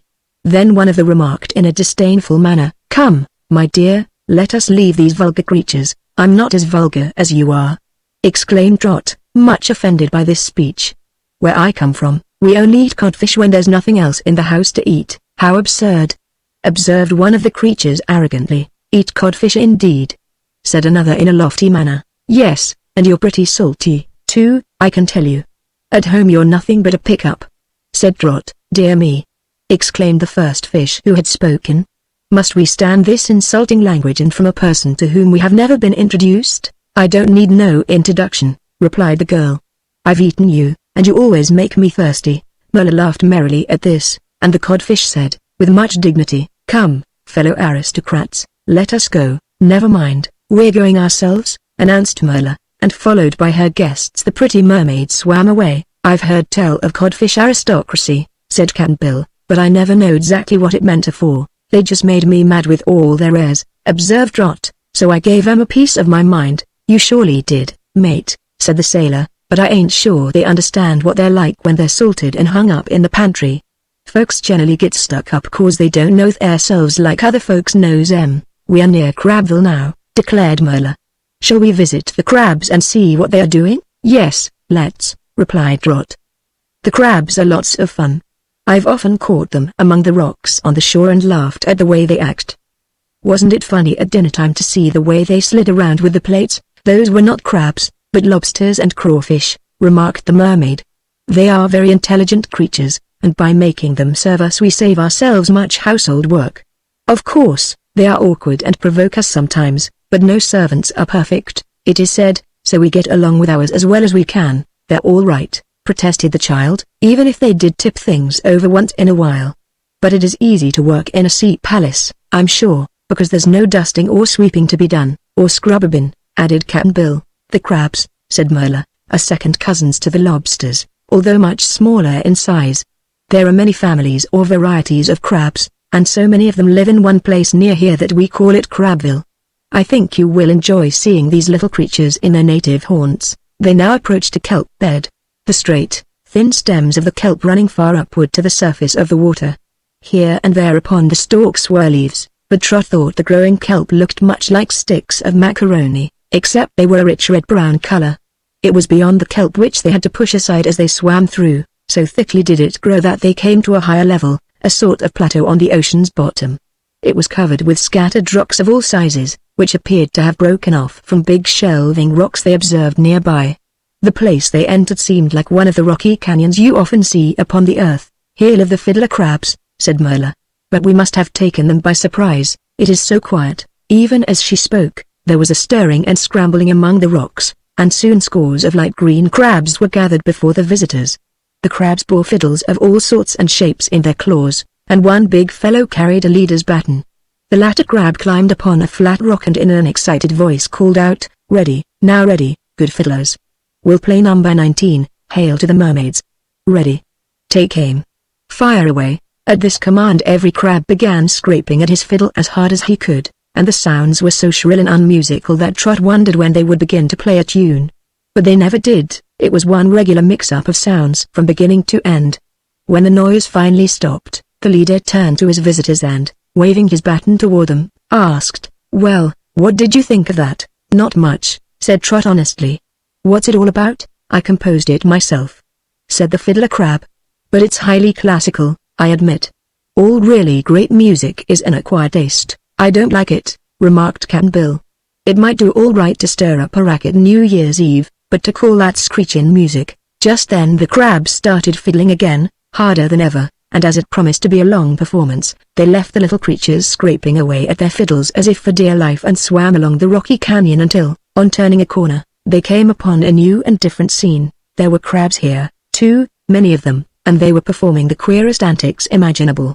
Some were building themselves into a pyramid, each standing on edge, with the biggest and strongest ones at the bottom. When the crabs were 5 or 6 rows high, they would all tumble over, still clinging to one another and, having reached the ground, they would separate and commence to build the pyramid over again. Others were chasing one another around in a circle, always moving backward or sidewise, and trying to play leapfrog as they went. Still others were swinging on slight branches of seaweed or turning cartwheels or indulging in similar antics. Merla and the Earth People watched the busy little creatures for some time before they were themselves observed, but finally Trot gave a laugh when one crab fell on its back and began frantically waving its legs to get right side up again. At the sound of her laughter they all stopped their play and came toward the visitors in the flock, looking up at them with their bright eyes in a most comical way. "Welcome home," cried one as he turned a back somersault and knocked another crab over. "What's the difference between a mermaid and a tadpole?" asked another in a loud voice, and without a pause continued, "Why, one drops its tail and the other holds onto it." "Ha, ha. Ho, ho. He, these," said Merla, "are the clown crabs. They are very silly things, as you may already have discovered, but for a short time they are rather amusing. One tires of them very soon." "They're funny," said Trot, laughing again. "It's almost as good as a circus. I don't think they would make me tired, but then I'm not a mermaid." The clown crabs had now formed a row in front of them. "Mr. Johnson," asked one, "why is a mermaid like an automobile?" "I don't know, Tommy Blimken," answered a big crab in the middle of the row. "Why do you think a mermaid is like an automobile?" "Because they both get tired," said Tommy Blimken. Then all the crabs laughed, and Tommy seemed to laugh louder than the rest. "How do the crabs in the sea know anything about automobiles?" asked Trot. "Why, Tommy Blimken and Harry Hustle were both captured once by humans and put in an aquarium," answered the mermaid. "But one day they climbed out and escaped, finally making their way back to the sea and home again. So they are quite traveled, you see, and great favorites among the crabs. While they were on land they saw a great many curious things, and so I suppose they saw automobiles." We did," cried Harry Hustle, an awkward crab with one big claw and one little one. "And we saw Earth People with legs, awfully funny they were, and animals called horses, with legs, and other creatures with legs, and the people cover themselves with the queerest things. They even wear feathers and flowers on their heads, and, oh, we know all about that, said Trot. We live on the earth ourselves. Well, you're lucky to get off from it and into the good water, said the crab. I nearly died on the earth, it was so stupid, dry and airy. But the circus was great. They held the performance right in front of the aquarium where we lived, and Tommy and I learned all the tricks of the tumblers. Hi. Come on, fellows, and show the earth people what you can do. At this the crabs began performing their antics again, but they did the same things over and over, so Cap'n Bill and Trot soon tired, as Merla said they would, and decided they had seen enough of the crab circus. So they proceeded to swim farther up the rocky canyon, and near its upper end they came to a lot of conch shells lying upon the sandy bottom. A funny-looking crab was sticking his head out from each of these shells. These are the hermit crabs, said one of the mermaids. They steal these shells and live in them so no enemies can attack them. Don't they get lonesome? Asked Trot. Perhaps so, my dear. But they do not seem to mind being lonesome. They are great cowards, and think if they can but protect their lives there is nothing else to care for. Unlike the jolly crabs we have just left, the hermits are cross and unsociable. Oh, keep quiet and go away, said one of the hermit crabs in a grumpy voice. No one wants mermaids around here. Then every crab withdrew its head into its shell, and our friends saw them no more. They're not very polite, observed Trot, following the mermaid as Merla swam upward into the middle water. I know now why cross people are called crabbed, said Cap'n Bill. They've got dispositions just like these air hermit crabs. Presently they came upon a small flock of mackerel, and noticed that the fishes seemed much excited. When they saw the mermaid, they cried out, "Oh, Merla! What do you think? Our Flippity has just gone to glory." "When?" asked the mermaid. "Just now," one replied. "We were lying in the water, talking quietly together when a spinning, shining thing came along and our dear Flippity ate it. Then he went shooting up to the top of the water and gave a flop and went to glory. Isn't it splendid, Merla? Poor Flippity," sighed the mermaid. "I'm sorry, for he was the prettiest and nicest mackerel in your whole flock." "What does it mean?" asked Trot. "How did Flippity go to glory?" "Why, he was caught by a hook and pulled out of the water into some boat," Merla explained. "But these poor stupid creatures do not understand that, and when one of them is jerked out of the water and disappears, they have the idea he has gone to glory, which means to them some unknown but beautiful sea. I've often wondered," said Trot, "why fishes are foolish enough to bite on hooks." "They must know enough to know their hooks," added Cap'n Bill musingly. "Oh, they do," replied Merla. "I've seen fishes gather around a hook and look at it carefully for a long time. They all know it is a hook and that if they bite the bait upon it they will be pulled out of the water. But they are curious to know what will happen to them afterward, and think it means happiness instead of death. So finally one takes the hook and disappears, and the others never know what becomes of him." "Why don't you tell them the truth?" asked Trot. "Oh, we do. The mermaids have warned them many times, but it does no good at all. The fish are stupid creatures." "But I wish I was Flippity," said one of the mackerel, staring at Trot with his big, round eyes. "He went to glory before I could eat the hook myself." "You're lucky," answered the child. "Flippity will be fried in a pan for someone's dinner." "You wouldn't like that, would you?" "Flippity has gone to glory," said another, and then they swam away in haste to tell the news to all they met. "I never heard of anything so foolish," remarked Trot as she swam slowly on through the clear, blue water. "Yes, it is very foolish and very sad," answered Merla. "But if the fish were wise, men could not catch them for food, and many poor people on your earth make their living by fishing. It seems wicked to catch such pretty things," said the child. "I do not think so," Merla replied laughingly, "for they were born to become food for someone, and men are not the only ones that eat fishes. Many creatures of the sea feed upon them. They even eat one another at times. And if none was ever destroyed, they would soon become so numerous that they would clog the waters of the ocean and leave no room for the rest of us. So after all, perhaps it is just as well they are thoughtless and foolish." Presently they came to some round balls that looked much like balloons in shape and were gaily colored. They floated quietly in the water, and Trot inquired what they were. "Balloonfish," answered Merla. "They are helpless creatures, but have little spikes all over them so their enemies dare not bite them for fear of getting pricked." Trot found the balloonfish quite interesting. They had little dots of eyes and dots for mouths, but she could see no noses, and their fins and tails were very small. "They catch these fish in the South Sea Islands and make lanterns of 'em," said Cap'n Bill. "They first skin 'em and sew the skin up again to let it dry, and then they put candles inside, and the light shines through the dried skin. Many other curious sights they saw in the ocean that afternoon, and both Cap'n Bill and Trot thoroughly enjoyed their glimpse of sea life. At last Merla said it was time to return to the palace, from which he claimed they had not at any time been very far distant. "We must prepare for dinner, as it will soon begin to grow dark in the water," continued their conductor. So they swam leisurely back to the groves that surrounded the palaces, and as they entered the gardens the sun sank, and deep shadows began to form in the ocean depths. Chapter 8. A banquet underwater. The palaces of the mermaids were all aglow with lights as they approached them, and Trot was amazed at the sight. "Where do the lamps come from?" she asked their guide wonderingly. "They are not lamps, my dear," replied Merla, much amused at this suggestion. "We use electric lights in our palaces and have done so for thousands of years, long before the Earth people knew of electric lights." "But where do you get them?" inquired Cap'n Bill, who was as much astonished as the girl. "From a transparent jellyfish which naturally emits a strong and beautiful electric light," was the answer.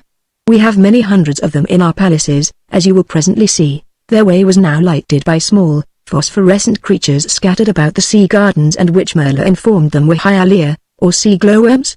But their light was dim when compared to that of the electric jellyfish, which they found placed in clusters upon the ceilings of all the rooms of the palaces, rendering them light as day.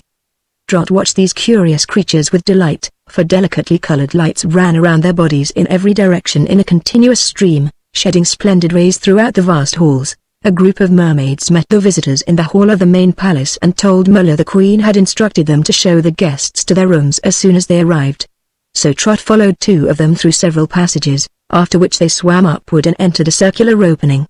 There were no stairs here, because there was no need of them, and the little girl soon found herself in an upper room that was very beautiful indeed. All the walls were covered with iridescent shells, polished till they resembled mother of pearl, and upon the glass ceiling were clusters of the brilliant electric jellyfish, rendering the room bright and cheerful with their radiance. In one corner stood a couch of white coral, with gossamer draperies hanging around it from the four high posts. Upon examining it, the child found the couch was covered with soft, amber sponges, which rendered it very comfortable to lie upon. In a wardrobe she found several beautiful gossamer gowns richly embroidered in colored seaweeds, and these Merla was told she might wear while she remained the guest of the mermaids. She also found a toilet table with brushes, combs and other conveniences, all of which were made of polished tortoise shell. Really, the room was more dainty and comfortable than one might suppose possible in a palace far beneath the surface of the sea, and Trot was greatly delighted with her new quarters. The mermaid attendants assisted the child to dress herself in one of the prettiest robes, which she found to be quite dry and fitted her comfortably. Then the sea maids brushed and dressed her hair, and tied it with ribbons of cherry red seaweed. Finally they placed around her neck a string of pearls that would have been priceless upon the earth, and now the little girl announced she was ready for supper and had a good appetite. Cap'n Bill had been given a similar room near Trot, but the old sailor refused to change his clothes for any others offered him, for which reason he was ready for supper long before his comrade. "What bothers me, mate," he said to the little girl as the Y swam toward the great banquet hall where Queen Aquaine awaited them, "is why ain't we crushed by the pressing of the water again us, been as we're down here in the deep sea." "How's that, Cap? Why should we be crushed?" she asked. "Why, everybody knows that the deeper you go in the sea, the more the water presses again you," he explained. "Even the divers in their steel jackets can't stand it very deep down. And here we be, miles from the top o' the water, I expect, and we don't feel crowded a bit." "I know why," answered the child wisely. "The water don't touch us, you see. If it did, it might crush us, but it don't. It's always held a little way off from our bodies by the magic of the fairy mermaids." "True enough, Trot," declared the sailor-man. "What an idiot I was not to think o' that myself." In the royal banquet hall were assembled many of the mermaids, headed by the lovely queen, and as soon as their earth guests arrived, Aquaine ordered the meal to be served.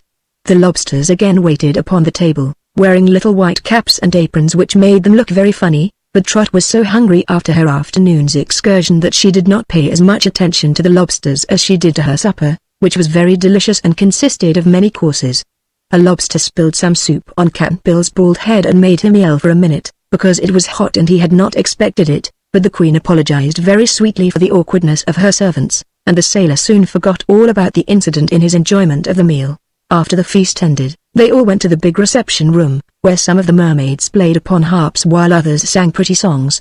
They danced together, to a graceful, swimming dance, so queer to the little girl that it interested and amused her greatly.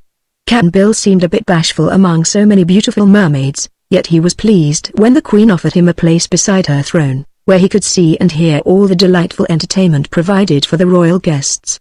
He did not talk much, being a man of few words except when alone with Trot, but his light blue eyes were big and round with wonder at the sights he saw. Trot and the sailor man went to bed early and slept soundly upon their sponge-covered couches. The little girl never wakened until long after the sun was shining down through the glass roof of the room, and when she opened her eyes she was startled to find a number of big, small and middle-sized fishes staring at her through the glass. "That's one bad thing about this mermaid palace," she said to herself. "It's too public. Everything in the sea can look at you through the glass as much as it likes. I wouldn't mind fishes looking at me if they hadn't such big eyes, and goodness me, there's a monster that's all head. And there goes a fish with a sail on its back, and here's old Mama Cubble, I'm sure, for he's got a head just like a pig." She might have watched the fishes on the roof for hours, had she not remembered it was late and breakfast must be ready. So she dressed and made her toilet, and swam down into the palace to find Cap'n Bill and the mermaids politely waiting for her to join them. The sea maidens were as fresh and lovely as ever, while each and all proved sweet-tempered and merry, even at the breakfast table, and that is where people are cross, if they ever are. During the meal the Queen said, "I shall take you this morning to the most interesting part of the ocean, where the largest and most remarkable sea creatures live. And we must visit King Anko, too, for the sea serpent would feel hurt and slighted if I did not bring my guests to call upon him." "That will be nice," said Trot eagerly, but Cap'n Bill asked, "Is there any danger, Ma'am?" "I think not," replied Queen Aquaine. "I cannot say that you will be exposed to any danger at all, so long as I'm with you.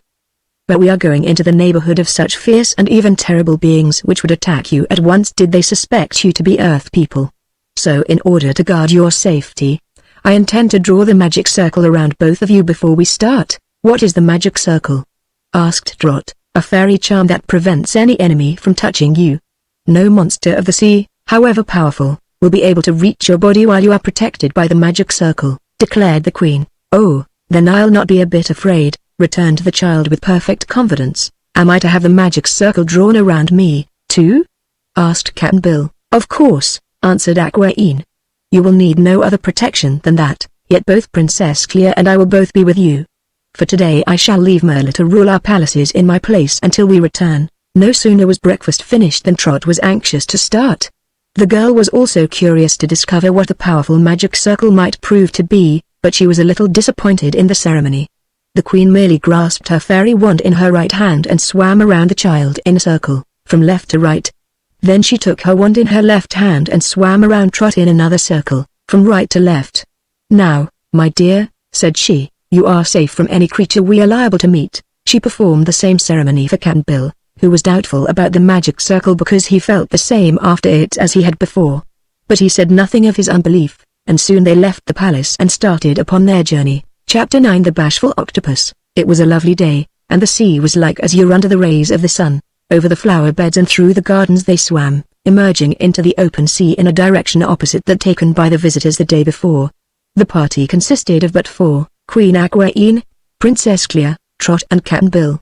People who live upon the land know only those sea creatures which they are able to catch in nets or upon hooks, or those which become disabled and are washed ashore, remarked the Queen as they swam swiftly through the clear water.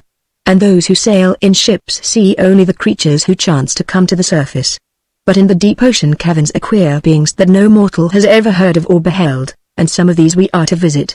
We shall also see some sea shrubs and flowering weeds which are sure to delight you with their beauty. The sights really began before they had gone very far from the palace, and a school of butterfly fish, having gorgeous colors spattered over their broad wings, was first to delight the strangers.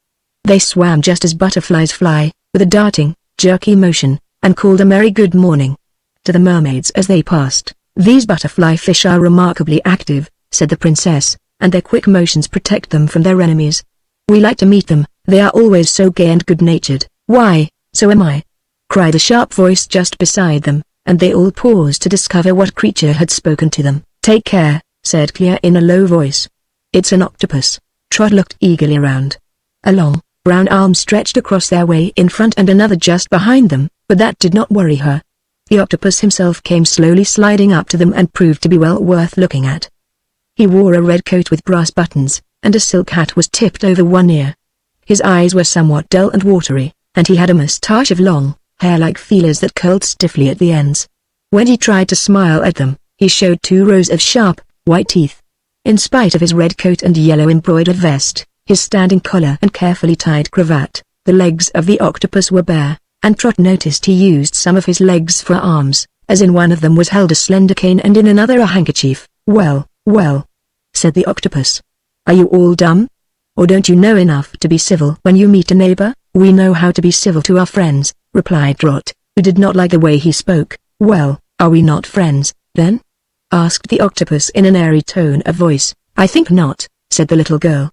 "Octopuses are horrid creatures." "Octopi, if you please, Octopi," said the monster with a laugh. "I don't see any pie that pleases me," replied Trot, beginning to get angry. "Octopus means one of us, 2 or more are called Octopi," remarked the creature, as if correcting her speech. "I suppose a lot of you would be a whole bakery," she said scornfully. "Our name is Latin.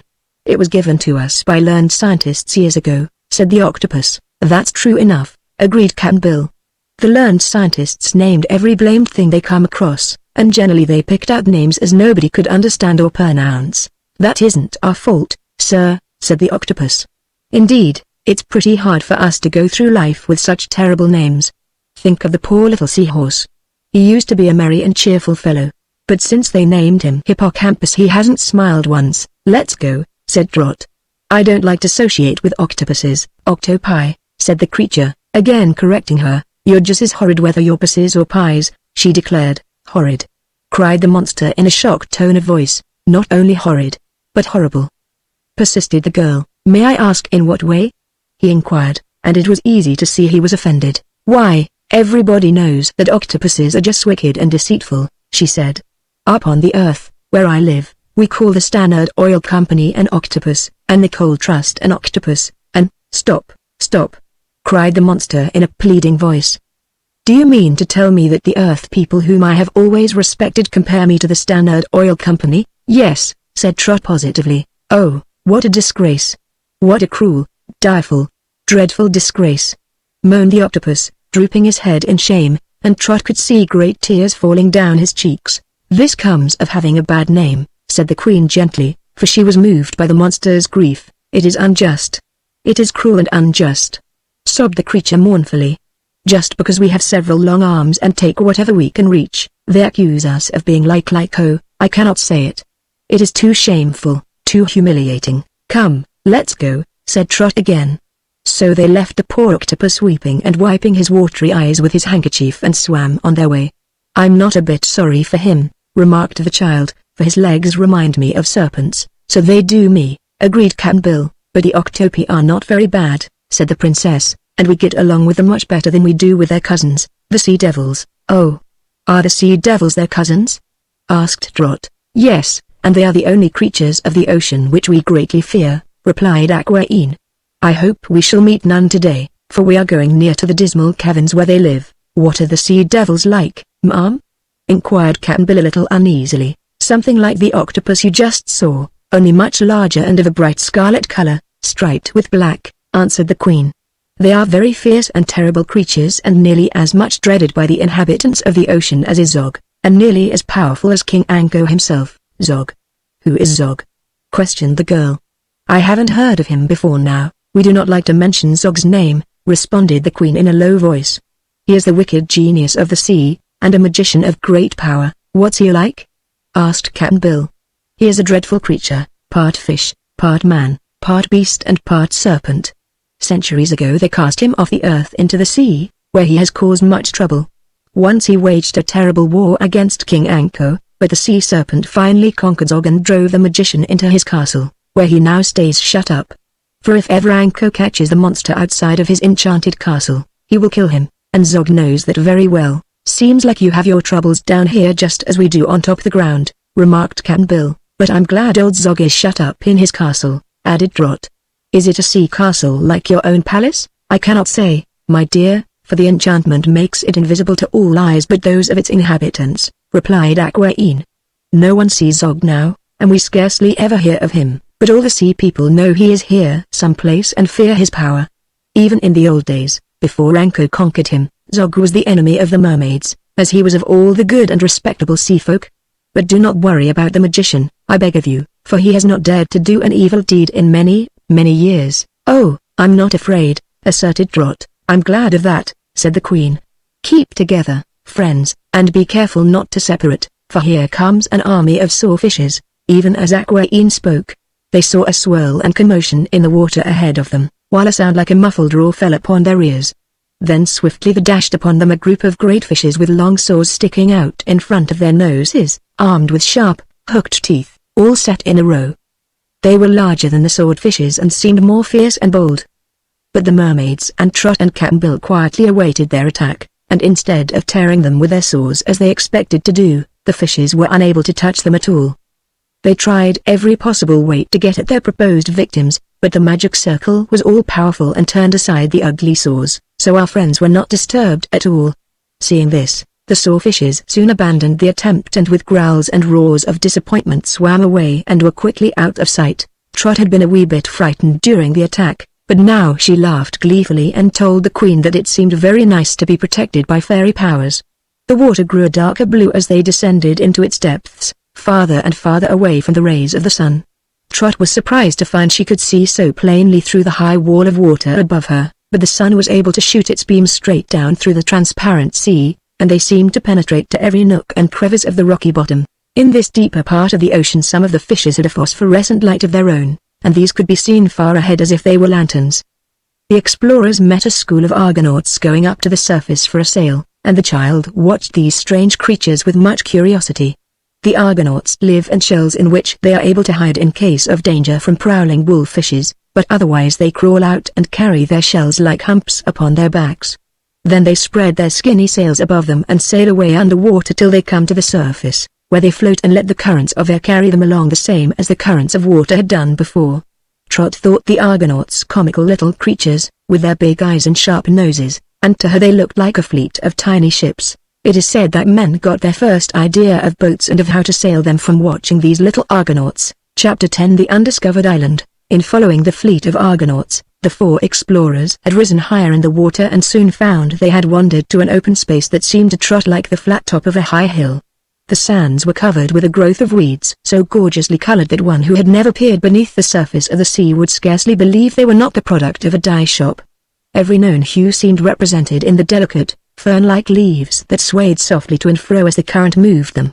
They were not set close together, these branches of magnificent hues, but were scattered sparsely over the sandy bottom of the sea so that while from a distance they seemed thick, a nearer view found them spread out with ample spaces of sand between them. In these sandy spaces lay the real attractiveness of the place, for here were many of those wonders of the deep that have surprised and interested people in all ages. First were the starfishes, hundreds of them, it seemed, lying sleepily on the bottom, with their 5 or 6 points extended outward. They were of various colors, some rich and brilliant, others of dark brown hues. A few had wound their arms around the weeds or were creeping slowly from one place to another, in the latter case turning their points downward and using them as legs.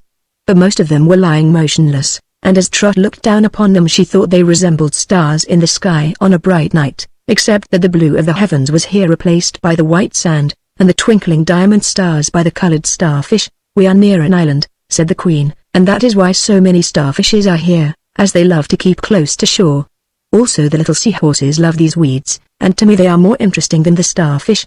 Trot now noticed the seahorses for the first time. They were quite small, merely 2 or 3 inches high, but had funny little heads that were shaped much like the head of a horse, and bright, intelligent eyes. They had no legs, though, for their bodies ended in tails which they twined around the stems of seaweeds to support themselves and keep the currents from carrying them away. Trot bent down close to examine one of the queer little creatures and exclaimed, "Why, the seahorses haven't any fins or anything to swim with." "Oh yes we have," replied the seahorse in a tiny but distinct voice. "These things on the side of my head are fins." "I thought they were ears," said the girl. "So they are." "Fins and ears at the same time," answered the little sea animal. "Also, there are small fins on our backs. Of course, we can't swim as the mermaids do, or even as swiftly as fishes, but we manage to get around, thank you." "Don't the fishes catch and eat you?" inquired Trot curiously. "Sometimes," admitted the seahorse, "and there are many other living things that have a way of destroying us. But here I am, as you see, over 6 weeks old, and during that time I have escaped every danger. That isn't so bad, is it, Fu? Said a starfish lying near. I'm over 3 months old. You're a mere baby, seahorse. I'm not, cried the seahorse excitedly.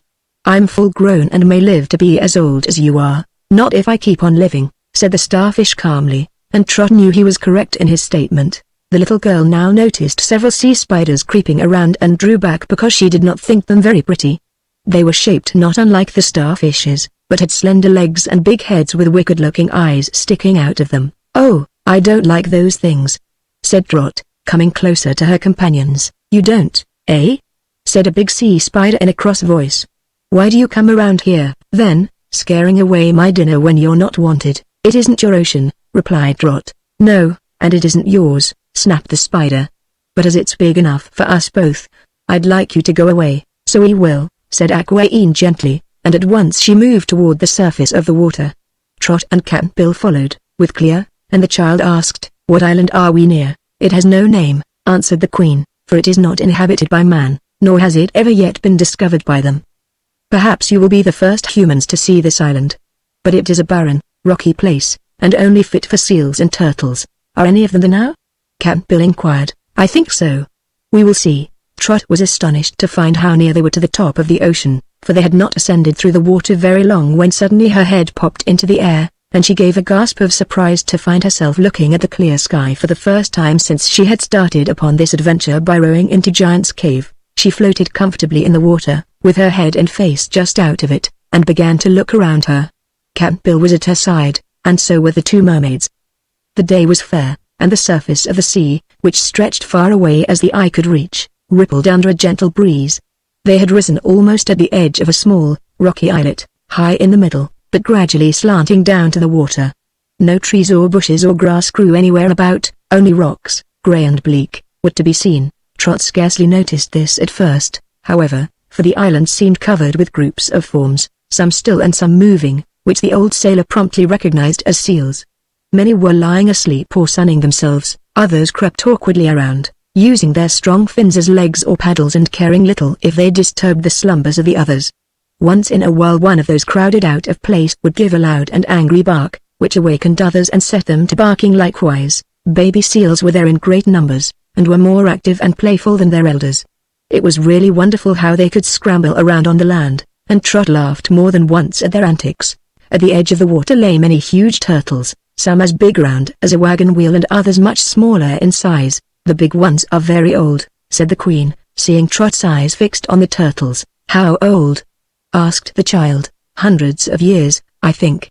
They live to a great age, for nothing can harm them when they withdraw their legs and heads into their thick shells. We use some of the turtles for food, but prefer the younger ones. Men also fish for turtles and eat them, but of course no men ever come to this out-of-the-way place in the ocean, so the inhabitants of this little island know they are perfectly safe. In the center of the island rose high cliffs on top of which were to be seen great flocks of seagulls, some whirling in the air, while others were perched upon the points of rock. What do the birds find to eat? Asked Cap'n Bill. They often feed upon seals which die of accident or old age, and they are expert fishermen, explained Queen Aquaine.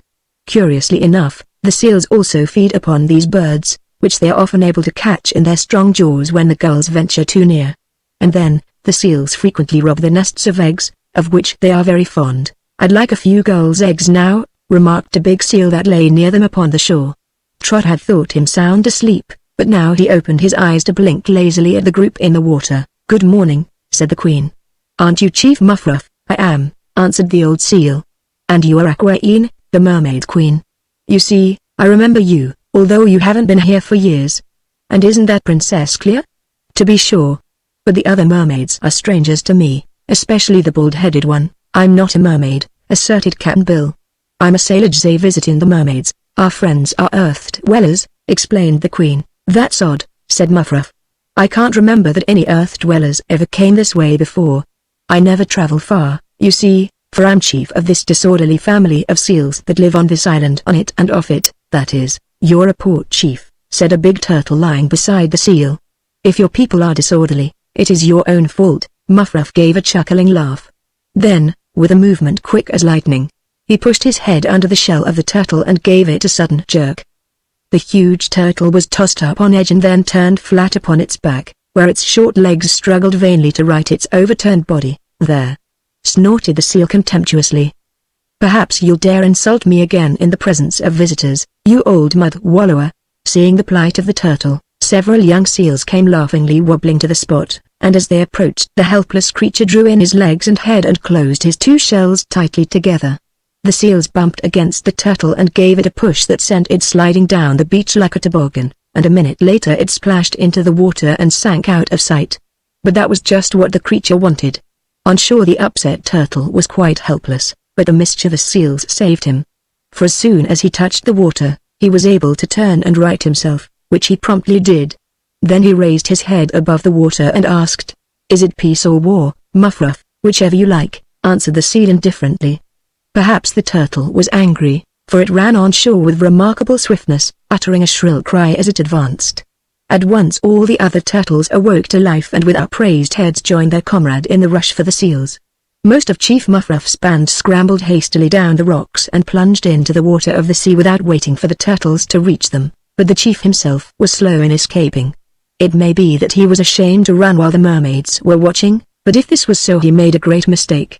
The turtles snapped at his fins and tail and began biting round chunks out of them so that Chief Muffruff screamed with pain and anger and floundered into the water as fast as he could go. The vengeful turtles were certainly the victors, and now held undisputed possession of the island. Trot laughed joyously at the incident, not feeling a bit sorry for the old seal who had foolishly begun the battle.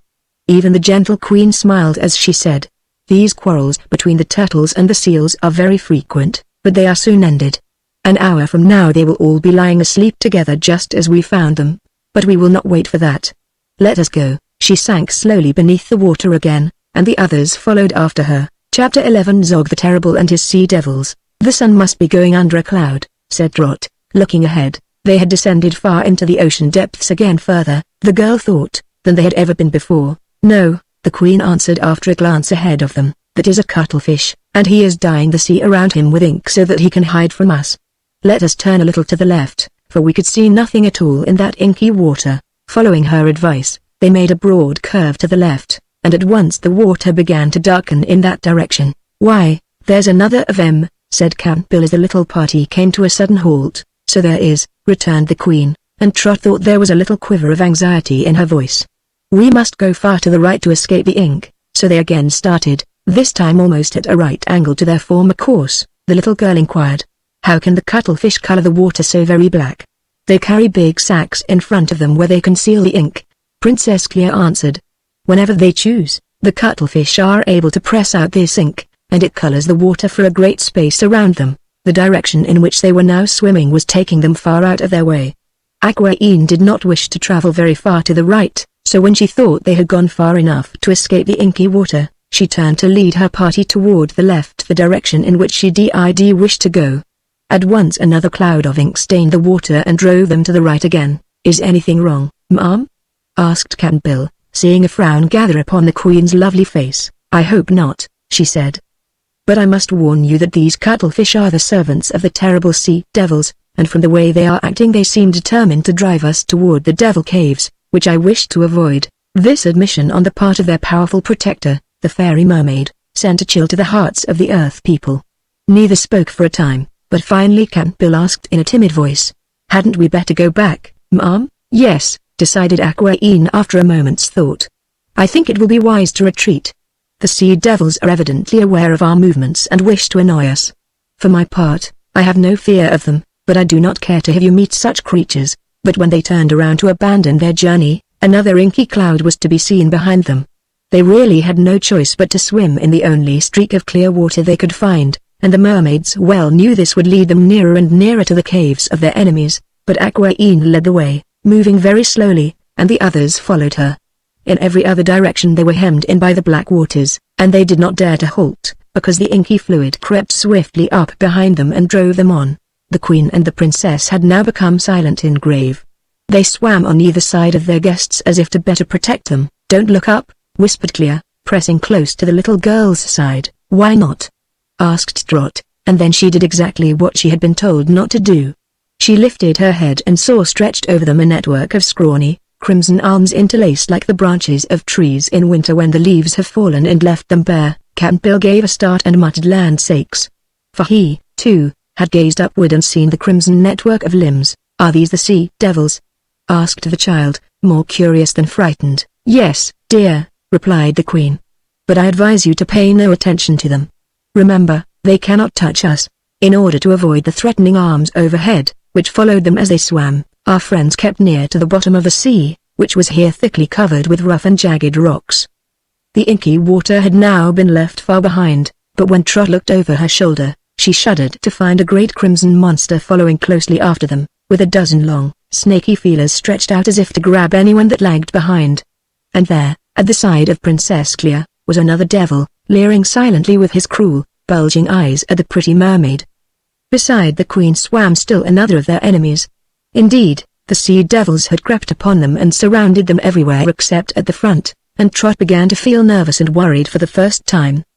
Cap'n Bill kept mumbling queer words under his breath, for he had a way of talking to himself when anything upset him, as he would quaintly remark. Trot always knew he was disturbed or in trouble when he began to growl. The only way now open was straight ahead.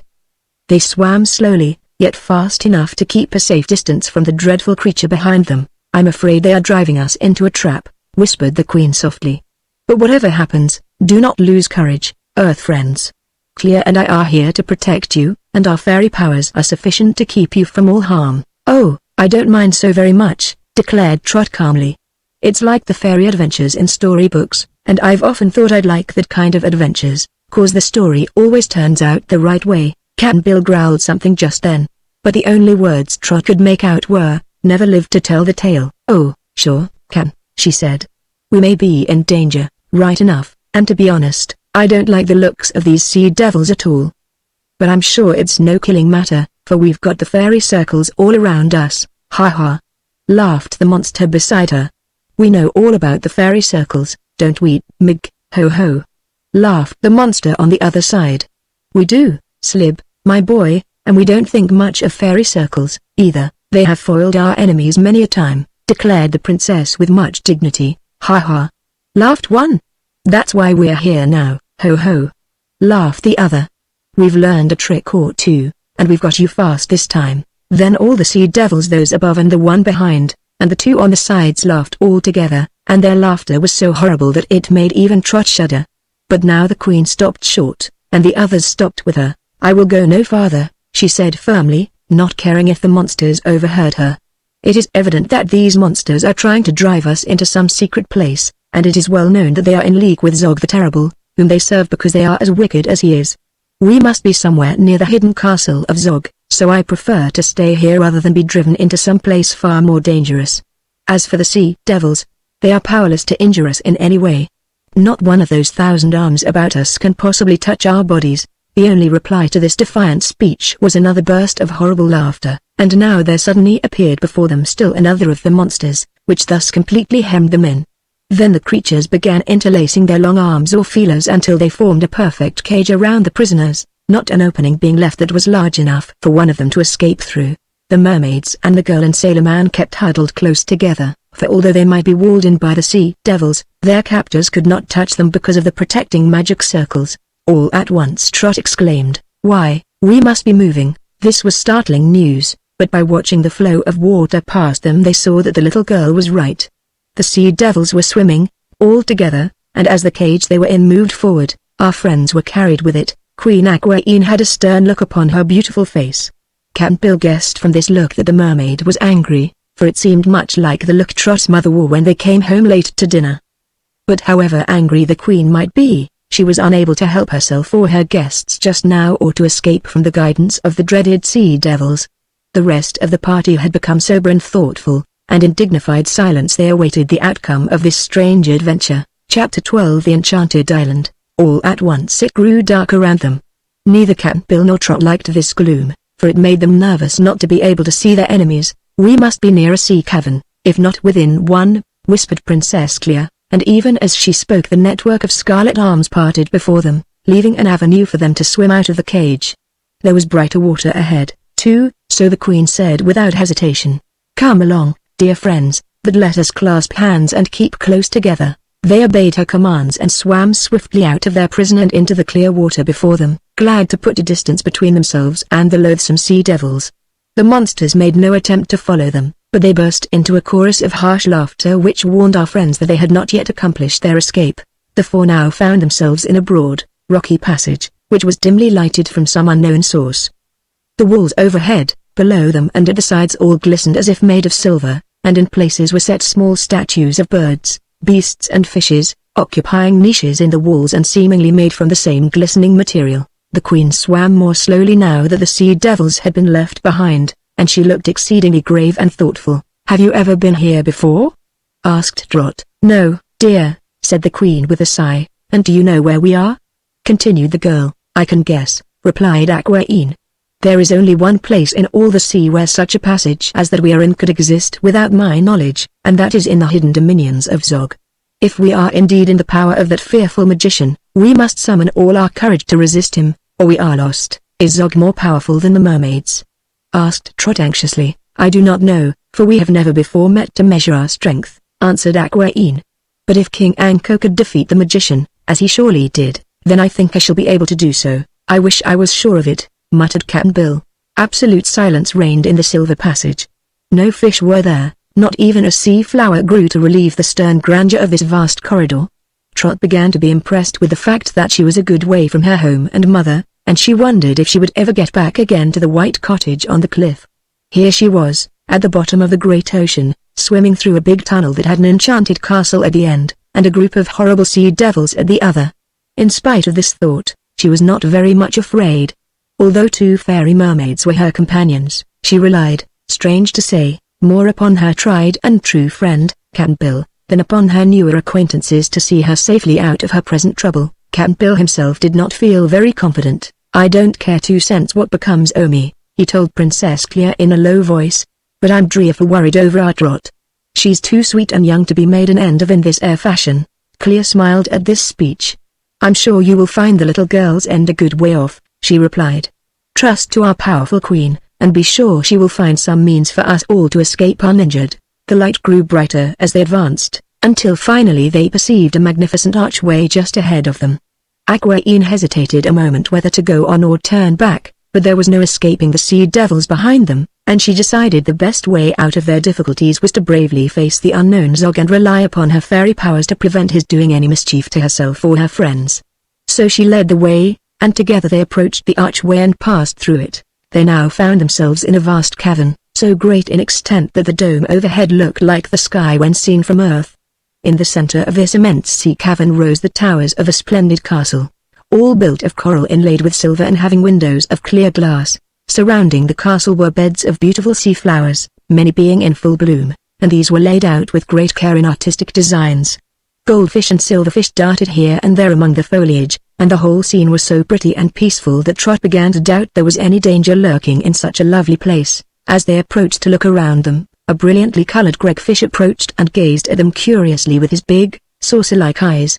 "So Zog has got you at last," he said in a pitying tone. "How foolish you were to swim into that part of the sea where he is powerful. The sea devils made us," explained Clea. "Well, I'm sorry for you, I'm sure," remarked the Greg, and with a flash of his tail, he disappeared among the sea foliage. "Let us go to the castle," said the Queen in a determined voice. "We may as well boldly defy our fate as to wait until Zog seeks us out." So they swam to the entrance of the castle. The doors stood wide open, and the interior seemed as well lighted as the cavern itself, although none of them could discover from whence the light came. At each side of the entrance lay a fish such as they had never seen before. It was flat as a doormat and seemed to cling fast to the coral floor. Upon its back were quills like those of a porcupine, all pointed and sharp. From the center of the fish arose a head shaped like a round ball, with a circle of piercing, bead-like eyes set in it. These strange guardians of the entrance might be able to tell what their numerous eyes saw, yet they remained silent and watchful.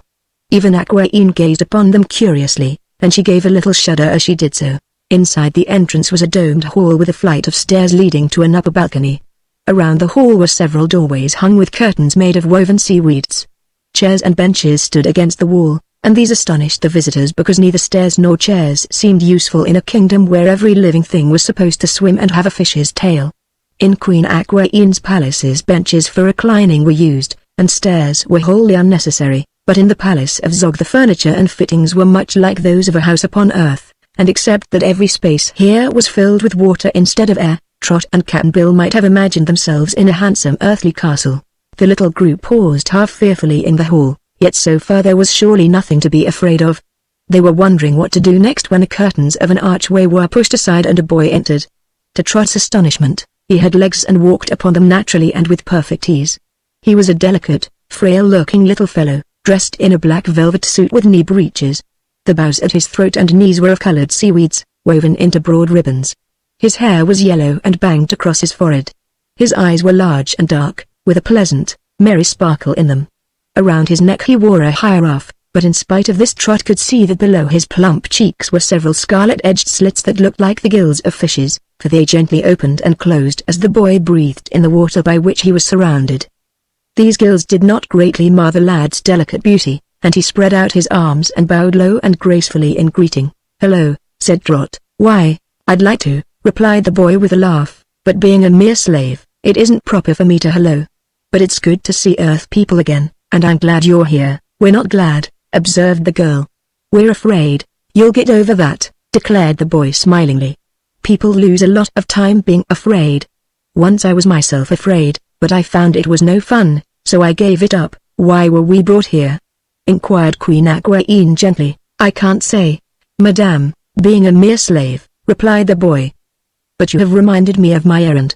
I am sent to inform you all that Zog the Forsaken, who hates all the world and is hated by all the world, commands your presence in his den." "Do you hate Zog, too?" asked Trot. "Oh no," answered the boy. "People lose a lot of time in hating others, and there's no fun in it at all. Zog may be hateful, but I'm not going to waste time hating him." "You may do so, if you like. You are a queer child," remarked the Mermaid Queen, looking at him attentively. "Will you tell us who you are?" "Once I was Prince Sacco of Sakahaniland, which is a sweet country, but hard to pronounce," he answered. "But in this domain I have but one title and one name, and that is slave." "How came you to be Zog's slave?" asked Clea. "The funniest adventure you ever heard of," asserted the boy with eager pride. "I sailed in a ship that went to pieces in a storm. All on board were drowned but me, and I came mighty near it, to tell the truth. I went down deep, deep into the sea, and at the bottom was Zog, watching the people drown. I tumbled on his head, and he grabbed and saved me, saying I would make a useful slave. By his magic power he made me able to live underwater as the fishes live, and he brought me to this castle and taught me to wait upon him as his other slaves do." "Isn't it a dreadful, lonely life?" asked Trot. "No indeed," said Sacco. "We haven't any time to be lonely, and the dreadful things Zog does are very exciting and amusing, I assure you. He keeps us guessing every minute, and that makes the life here interesting. Things were getting a bit slow an hour ago, but now that you are here, I'm in hopes we will all be kept busy and amused for some time." "Are there many others in the castle besides you and Zog?" asked Aquaine. "Dozens of us. Perhaps hundreds. I've never counted them," said the boy. "But Zog is the only master, all the rest of us are in the same class, so there is no jealousy among the slaves." "What is Zog like?"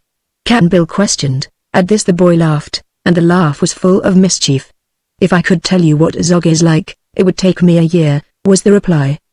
"But I can't tell you. Everyone has a different idea of what he's like, and soon you will see him yourselves." "Are you fond of him?"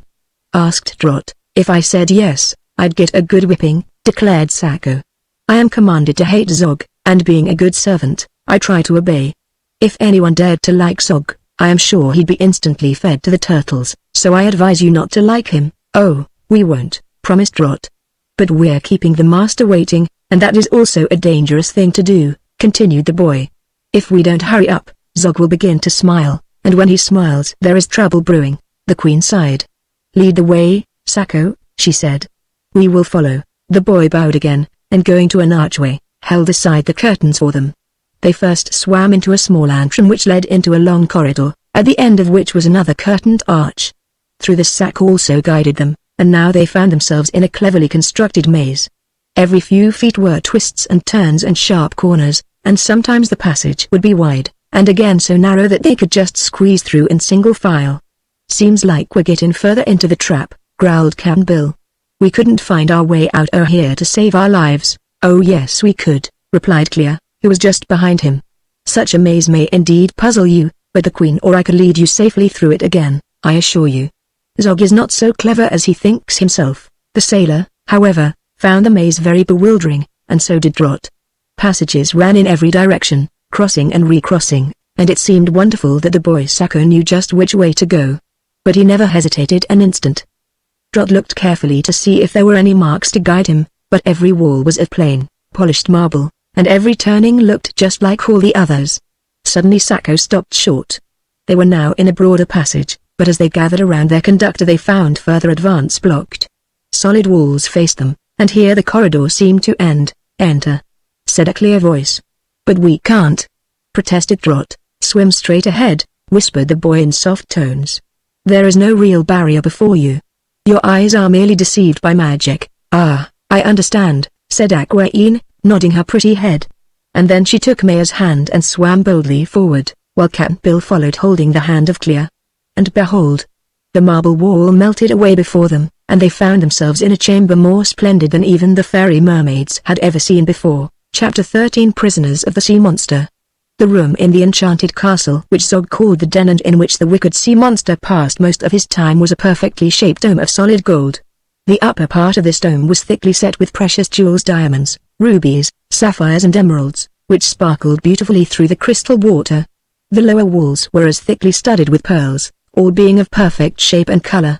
Many of the pearls were larger than any which may be found upon earth, for the sea people knew where to find the very best and hide them away where men cannot discover them. The golden floor was engraved with designs of rare beauty, depicting not only sea life, but many adventures upon land.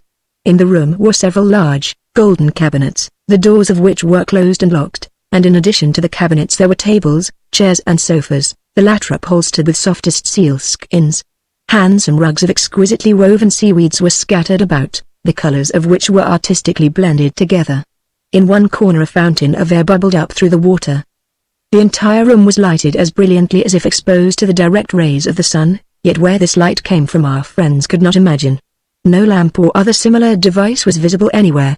The strangers at first scarcely glanced at all these beautiful things, for in an easy chair sat Zog himself, more wonderful than any other living creature, and as they gazed upon him, their eyes seemed fascinated as if held by a spell.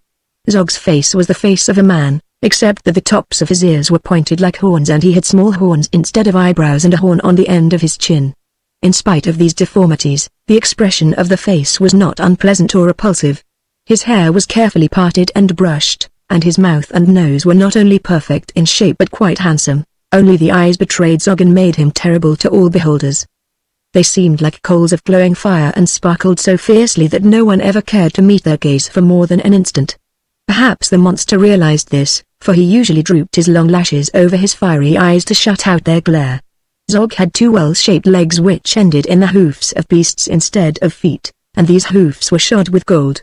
His body was a shapeless mass covered with richly embroidered raiment, over which a great robe of cloth of gold fell in many folds. This robe was intended to hide the magician's body from view, but Trot noticed that the cloth moved constantly in little ripples, as if what lay underneath would not keep still. The best features of which Zog could boast were his arms and hands, the latter being as well-formed, as delicate and white as those of a well-bred woman. When he spoke, his voice sounded sweet and clear, and its tones were very gentle.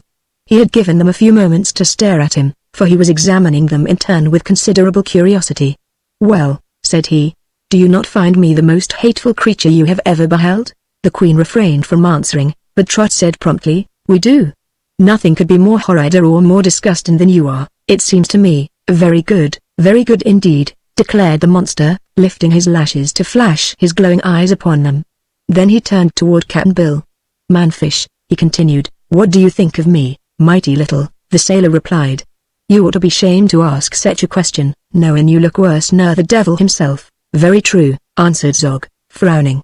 He felt that he had received a high compliment, and the frown showed he was pleased with Cap'n Bill. But now Queen Aquaine advanced to a position in front of their captor and said, "Tell me, Zog, why have you trapped us and brought us here?" "To destroy you," was the quick answer, and the magician turned for an instant to flash his eyes upon the beautiful mermaid. "For 200 years I have been awaiting a chance to get within my power some friend of Anko, the sea serpent of Anko, whom I hate," he added, smiling sweetly. "When you left your palace today, my swift spies warned me, and so I sent the sea devils to capture you. Often have they tried to do this before, but always failed. Today, acting by my command, they tricked you, and by surrounding you forced you to the entrance of my enchanted castle. The result is a fine capture of important personages. I have now in my power the queen and princess of the fairy mermaids, as well as 2 wandering earth people, and I assure you I shall take great pleasure in destroying you utterly. You are a coward, declared the queen proudly. You dared not meet us in the open sea. No, I dare not leave this castle, Zog admitted, still smiling. But here in my own domain my power is supreme.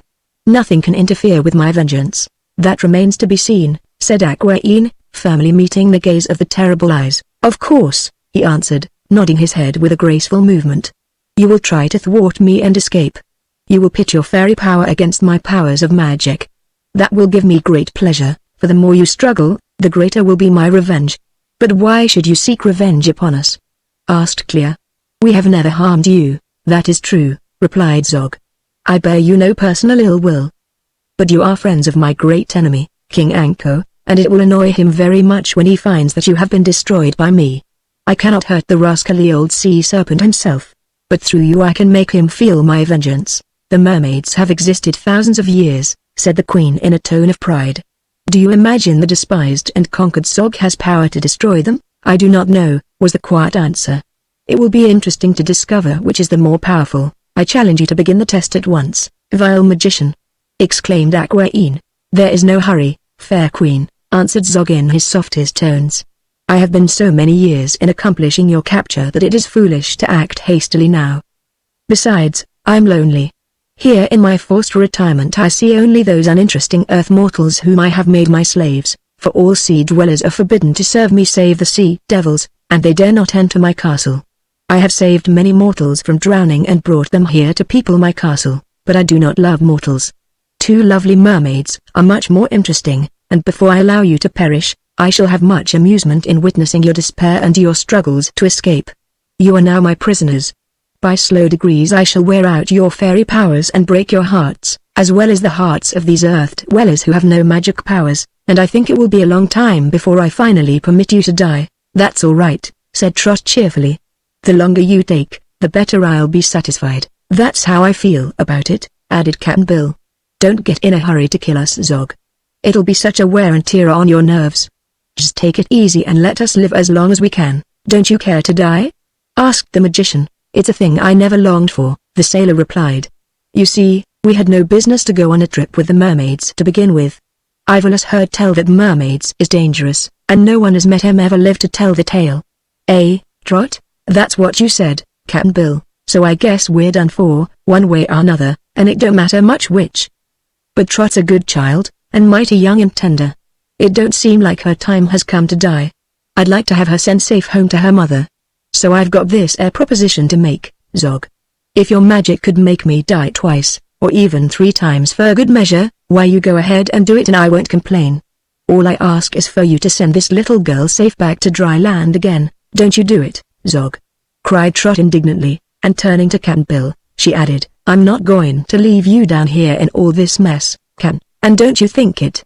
If one of us gets out of the muddle we're in, we'll both get out. So don't you make any bargains with Zog to die twice. Zog listened to this conversation very carefully. The dying does not amount to much, he said. It is the thinking about it that hurts you mortals most. I've watched many a shipwreck at sea, and the people would howl and scream for hours before the ship broke up. Their terror was very enjoyable. But when the end came, they all drowned as peacefully as if they were going to sleep, so it didn't amuse me at all. I'm not worrying, said Trot. Nami, said Cap'n Bill. You'll find we can take what comes just as easy as anybody. I do not expect to get much from you poor mortals, said Zog carelessly. You are merely a sideshow to my circus, a sort of dessert to my feast of vengeance. When the time comes, I can find 100 ways to kill you. My most interesting prisoners are these pretty mermaids, who claim that none of their race has ever yet died or been destroyed.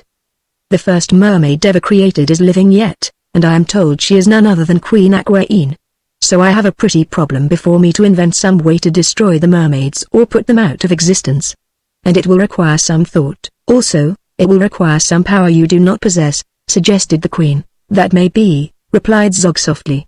But I am going to experiment, and I believe I shall be able to cause you a lot of pain and sorrow before I finally make an end of you. I have not lived 27,000 years, Aquaine, without getting a certain amount of wisdom, and I am more powerful than you suspect. You are a monster and a wicked magician, said the Mermaid Queen. I am, agreed Zog, but I cannot help it. I was created part man, part bird, part fish, part beast and part reptile, and such a monstrosity could not be otherwise than wicked. Everybody hates me, and I hate everybody. Why don't you kill yourself? Asked Trot. I've tried that and failed, he answered. Only one being in the world has power to destroy me, and that is King Anko, the sea serpent. Then you'd better let him do it, advised the little girl. No. Much as I long to die, I cannot allow King Anko the pleasure of killing me. He has always been my worst enemy, and it would be such a joy to him to kill me that I really cannot allow him. Indeed, I have always hoped to kill Anko. I have now been 3,642 years, 11 months and 9 days figuring out a plan to destroy old Anko, and as yet I have not discovered a way. I'd give it up, if I were you, advised Trot. Don't you think you could get some fun out of trying to be good? No, cried Zog, and his voice was not so soft as before. Listen, Aquaine, you and your attendants shall be prisoners in this castle until I can manage to stop you from living. Rooms will be placed at your disposal, and I wish you to go to the Matones, as I am tired of looking at you. You're no more tired than we are, remarked Trot. It's lucky you can't see yourself, Zog. He turned his glowing eyes full upon her. The worst of my queer body I keep concealed, he said. If ever you see it, you will scream with terror. He touched a bell beside him, and the girl was surprised to find how clearly its tones rang out through the water. In an instant the boy Sacco appeared and bowed low before his dreadful master. Take the mermaids and the child to the rose chamber, commanded Zog, and take the old man fish to the peony room. Sacco turned to obey. Are the outer passages well guarded? Asked the monster. Yes, as you have commanded, said the boy. Then you may allow the prisoners to roam at will throughout the castle. Now, go. The prisoners followed Sacco from the room, glad to get away. The presence of this evil being had grown oppressive to them, and Zog had himself seemed ill at ease during the last few minutes. The robe so closely wound around his body moved jerkily, as if something beneath disturbed it, and at such times Zog shifted nervously in his seat. Sacco's thin little legs trotted through the water and led the way into a different passage from the one by which they had entered. They swam slowly after him and breathed easier when they had left the golden domed chamber where their wicked enemy sat enthroned. Well, how do you like him? Asked Sacco with a laugh. We hate him, declared Trot emphatically. Of course you do, replied Sacco. But you're wasting time hating anything. It doesn't do you any good, or him any harm. Can you sing? A little, said Trot, but I don't feel like singing now. You're wrong about that, the boy asserted. Anything that keeps you from singing is foolishness, unless it's laughter. Laughter, joy and song are the only good things in the world. Trot did not answer this queer speech, for just then they came to a flight of stairs, and Sacco climbed up them while the others swam. And now they were in a lofty, broad corridor having many doors hung with seaweed draperies. At one of these doorways Sacco stopped and said, Here is the rose chamber where the master commands you to live until you die. You may wander anywhere in the castle as you please, to leave it is impossible. Whenever you return to the rose chamber, you will know it by this design of roses sewn in pearls upon the hangings. The peony room where the man-fish is to live is the next one farther on. Thank you, replied Queen Aquaine. Are we to be fed? Meals will be served in your rooms. If you desire anything, ring the bell and some of the slaves will be sure to answer it. I am mostly in attendance upon my master, but whenever I am at liberty I will look after your comfort myself. Again they thanked the strange boy, and he turned and left them. They could hear him whistle and sing as he returned along the passage. Then Princess Clear parted the curtains that her queen and companions might enter the rose chamber. Chapter 14 Cap'n Joe and Cap'n Bill. The rooms Zog had given his prisoners were as handsome as all other parts of this strange enchanted castle. Gold was used plentifully in the decorations, and in the rose chamber occupied by the mermaids and Trot golden roses formed the border around the entire room. The sea maidens had evidently been expected, for the magician had provided couches for them to recline upon similar to the ones used in the mermaid palaces. The frames were of mother of pearl and the cushions of soft, white sponges. In the room were toilet tables, mirrors, ornaments and many articles used by Earth people, which they afterward learned had been plundered by Zog from sunken ships and brought to his castle by his allies, the sea devils. While the mermaids were examining and admiring their room, Captain Bill went to the peony room to see what it was like and found his quarters were very cozy and interesting. There were pictures on the wall, portraits of grave-looking porpoises, bashful seals, and smug and smiling walruses. Some of the wall panels were formed of mirrors and reflected clearly the interior of the room. Around the ceiling was a frieze of imitation peonies in silver, and the furniture was peony-shaped, the broad leaves being bent to form seats and couches. Beside a pretty dressing table hung a bell cord with a tassel at the end. Captain Bill did not know it was a bell cord, so he pulled it to see what would happen and was puzzled to find that nothing seemed to happen at all, the bell being too far away for him to hear it. Then he began looking at the treasures contained in this royal apartment, and was much pleased with a golden statue of a mermaid that resembled Princess Clea in feature. A silver flower vase upon a stand contained a bouquet of gorgeous peonies, as natural as life, said Captain Bill, although he saw plainly that they must be made of metal. Trot came in just then to see how her dear friend was located. She entered from the doorway that connected the two rooms and said, "Isn't it pretty, Cap?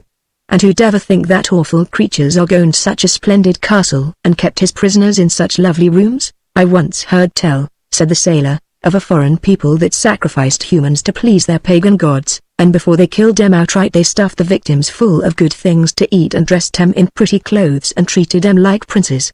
That's why I don't take much comfort in our fine surroundings, Trot.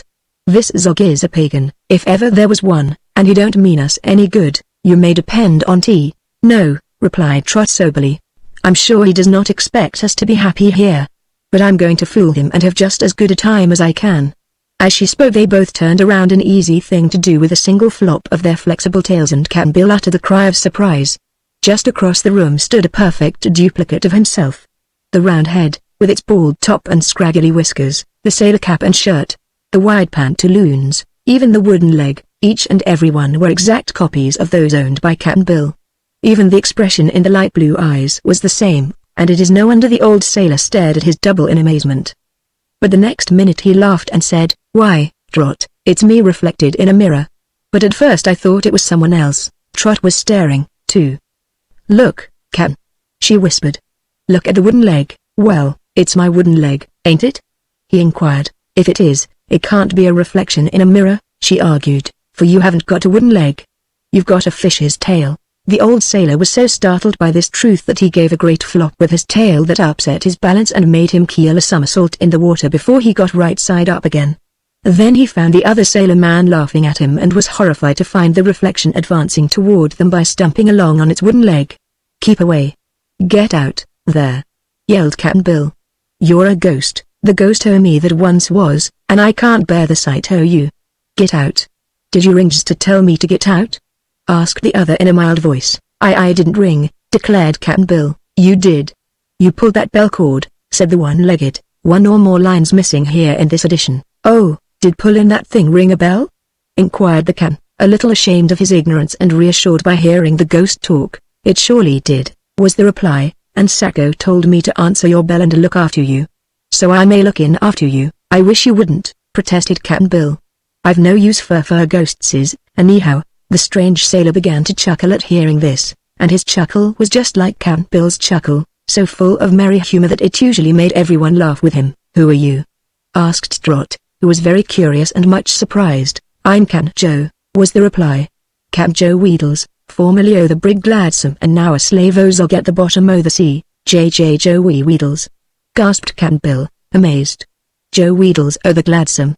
Why, dash my eyes, mate, you must be my brother. Are you Bill Wheedles?" asked the other. And then he added, "But no, you can't be. Bill wasn't no mermaid. He were a human critter like myself." "That's what I am," said Captain Bill hastily. "I'm a human critter, too. I've just borrowed this fish tail to swim with while I'm visiting the mermaids." Well, said Captain Joe in astonishment. "Who'd o' thought it? And who'd ever o' thought as I'd find my long-lost brother in Zog's enchanted castle full 50 fathoms deep down in the wet water?" "Why, as for that," replied Captain Bill, "it's you as is the long-lost brother, not me. You and your ship disappeared many a year ago, and ain't never been heard of since, while, as you see, I'm living on Earth yet." "You don't look it to all appearances," remarked Captain Joe in a reflective tone of voice. "But I'll agree it's many a year since I saw the top o' the water, and I'm not expecting to ever tramp on dry land again." "Are you dead, or drowned, or what?" asked Captain Bill. "Neither one nor t'other," was the answer. But Zog gave me gills so's I could live in the water like fishes do, and if I got on land I couldn't breathe there anymore. A fish out o' water can. So I guess as long as I live, I'll have to stay down here. Do you like it? Asked Trot. Oh, I don't object much, said Can Joe. There ain't much excitement here, for we don't catch a flock o' mermaids every day, but the work is easy and the rations fair. I might have been worse off, you know, for when my brig was wrecked, I'd have gone to Davy Jones's locker if Zog hadn't happened to find me and made me a fish. You don't look as much like a fish as Can Bill does, observed Trot. Perhaps not, said Can Joe, but I notice Bill ain't got any gills and breathes like you and the mermaids does. When he gets back to land, he'll have his 2 legs again and live in comfort breath and air. I won't have 2 legs, asserted Can Bill, for when I'm on Earth I'm fitted with 1 wooden leg, just the same as you are, Joe. Oh, I hadn't heard o' that, Bill. But I'm not surprised, replied Brother Joe. Many a sailor gets to wear a wooden leg in time. Mine's hickory, so's mine, said Can Bill with an air of pride. I'm glad I run across you, Joe, for I often wondered what had become of you. Seems too bad, though, to have to spend all your life underwater. What's the odds? Asked Can Joe. I never could keep away from the water since I was a boy, and there's more dangers to be met floating on it than there is soaking in it. And one other thing pleases me when I think on it. I'm parted from my wife, a mighty good woman with a tongue like a 2-edged sword, and my poor widow'll get the insurance money and live happy. As for me, Bill, I'm a good deal happier than I was when she kept scolding me from morning to night every minute I was home. Is Zog a kind master? Asked Trot. I can't say he's kind, replied Can Joe, for he's as near a devil as any living critter can be. He grumbles and growls in his soft voice all day, and hates himself and everybody else. But I don't see much of him. There's so many of us slaves here that Zog don't pay much attention to us, and we have a pretty good time when the old magician is shut up in his den, as he mostly is. Could you help us to escape? Asked the child. Why, I don't know how, admitted Can Joe. There's magic all around us, and we slaves are never allowed to leave this great cave. I'll do what I can, of course, but Sacco is the boy to help you if anyone can. That little chap knows a heap, I can tell you. So now, if nothing more's wanted, I must get back to work. What work do you do? Can Bill asked. I sew buttons on Zog's clothes. Every time he gets mad, he busts his buttons off, and I have to sew 'em on again. As he's mad most o' the time, it keeps me busy. I'll see you again, won't I, Joe? Said Can Bill. No reason why you shouldn't, if you manage to keep alive, said Can Joe. But you mustn't forget, Bill, this Zog has his grip on you, and I've never known anything to escape him yet. Saying this, the old sailor began to stump toward the door, but tripped his foot against his wooden leg and gave a swift dive forward. He would have fallen flat had he not grabbed the drapery at the doorway and saved himself by holding fast to it with both hands. Even then he rolled and twisted so awkwardly before he could get upon his legs that Trot had to laugh outright at his antics. This hickory leg, said Can Joe, is so blamed light that it always wants to float. Agagru, the gold worker, has promised me a gold leg that will stay down, but he never has time to make it. You're mighty lucky, Bill, to have a merman's tail instead o' legs. I guess I am, Joe, replied Can Bill, for in such a wet country the fishes have the best of it. But I ain't sure I like this sort o' thing always. Think o' the money you'd make in a sideshow, said Can Joe with his funny chuckling laugh. Then he pounded his wooden leg against the hard floor and managed to hobble from the room without more accidents. When he had gone, Trot said, Aren't you glad to find your brother again, Can Bill? Why, so, replied the sailor. I don't know much about Joe, seeing as we haven't met before for many a long year, and all I remember about our boyhood days is that we fit and pulled hair most o' the time. But what worries me most is Joe's looking so much like me myself, wooden leg and all. Don't you think it's rather cheeky and unbrotherly, Trot? Perhaps he can't help it, suggested the child. And anyhow, he'll never be able to live on land again. No, said Can Bill with a sigh. Joe's a fish, now, and so he ain't likely to be took for me by one of our friends on the earth. Chapter 15 The Magic of the Mermaids. When Trot and Can Bill entered the rose chamber they found the 2 mermaids reclining before an air fountain that was sending thousands of tiny bubbles up through the water. These fountains of air are excellent things, remarked Queen Aquaine, for they keep the water fresh and sweet, and that is the more necessary when it is confined by walls, as it is in this castle. But now, let us counsel together and decide what to do in the emergency that confronts us. How can we tell what to do without knowing what's going to happen? Asked Trot. Something's sure to happen, said Cap'n Bill, as if to prove his words. A gong suddenly sounded at their door and in walked a fat little man clothed all in white, including a white apron and white cap. His face was round and jolly, and he had a big moustache that curled up at the ends. Well, said the little man, spreading out his legs and putting his hands on his hips as he stood looking at them. Of all the queer things in the sea, you're the queerest. Mermaids, eh? Don't bunch us that way, protested Cap'n Bill. You are quite wrong, said Trot. I'm a girl, with a fish's tail? He asked, laughing at her. That's only just for a while, she said, while I'm in the water, you know. When I'm at home on the land I walk just as you do, and so does Cap'n Bill. But we haven't any gills, remarked the Cap'n, looking closely at the little man's throat, so I take it we're not as fishy as some others. If you mean me, I must admit you are right, said the little man, twisting his moustache. I'm as near a fish as a man can be. But you see, Cap'n, without the gills that make me a fish, I could not live underwater. When it comes to that, you've no business to live underwater, asserted the sailor. But I suppose you're a slave and can't help it. I'm chief cook for that old horror Zog.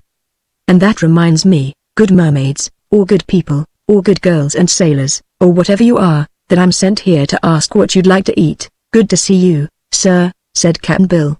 I'm nearly starved, myself.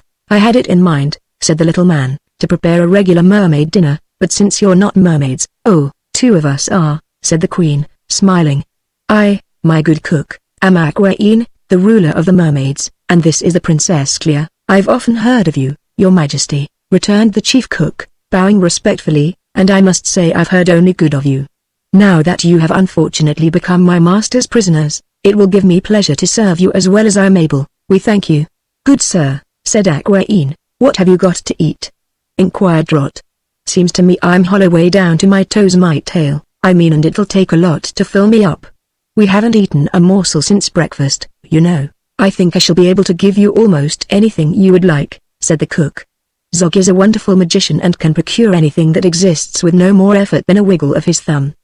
But some eatables, you know, are hard to serve underwater, because they get so damp that they are soon ruined. Ah, it is different with the mermaids, said Princess Clea. Yes, all your things are kept dry because they are surrounded by air.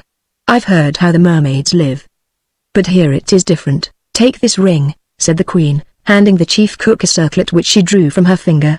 While it is in your possession, the food you prepare will not get wet, or even moist. I thank your majesty, returned the cook, taking the ring. My name is Tomato, and I'll do my best to please you.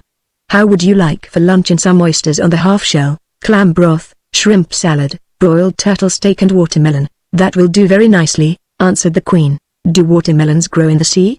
Asked Trot. Of course, that is why they are called watermelons, replied Tomato. I think I shall serve you a water rice, in addition to the rest. Water rice is an appropriate seafood. Have some watercress with the salad, said Cap'n Bill. I'd thought of that, declared the cook. Doesn't my bill of fare make your mouths water? Hurry up and get it ready, suggested Trot. Tomato at once bowed and retired, and when they were done, Cap'n Bill said to the Queen, Do you think, ma'am, we can manage to escape from Zog and his castle? I hope we shall find a way, replied Aquaine. The evil powers of magic which Zog controls may not prove to be as strong as the fairy powers I possess, but of course I cannot be positive until I discover what this wicked magician is able to do. Princess Clea was looking out of one of the windows. I think I can see an opening far up in the top of the dome, she said. They all hastened to the windows to look, and although Trot and Cap'n Bill could see nothing but a solid dome above the castle, perhaps because it was so far away from them, the sharp eyes of Aquaine were not to be deceived. Yes, she announced, there is surely an opening in the center of the great dome. A little thought must convince us that such an opening is bound to exist, for otherwise the water confined within the dome would not be fresh or clear. Then if we could escape from this castle, we could swim up to the hole in the dome and get free. Exclaimed Trot. Why, Zog has probably ordered the opening well guarded, as he has all the other outlets, responded the Queen. Yet it may be worthwhile for us to make the attempt to get back into the broad ocean this way. The night would be the best time, when all are asleep, and surely it will be quicker to reach the ocean through this hole in the roof than by means of the long, winding passages by which we entered. But we will have to break out of the castle in some way, observed Cap'n Bill. That will not be difficult, answered Aquaine. It will be no trouble for me to shatter one of these panes of glass. allowing us to pass out and swim straight up to the top of the dome. "Let's do it now," said Trot eagerly. "No, my dear, we must wait for a good opportunity when we are not watched closely. We do not wish the terrible Zog to thwart our plan," answered the Queen gently. Presently 2 sailor boys entered bearing trays of food, which they placed upon a large table. They were cheery-faced young fellows with gills at their throats, but had laughing eyes, and Trot was astonished not to find any of the slaves of Zog weeping or miserable. Instead, they were as jolly and good-natured as could be and seemed to like their life under the water. Captain Bill asked one of the boys how many slaves were in the castle, and the youth replied that he would try to count them and let him know. Tomato had, they found, prepared for them an excellent meal, and they ate heartily because they were really hungry.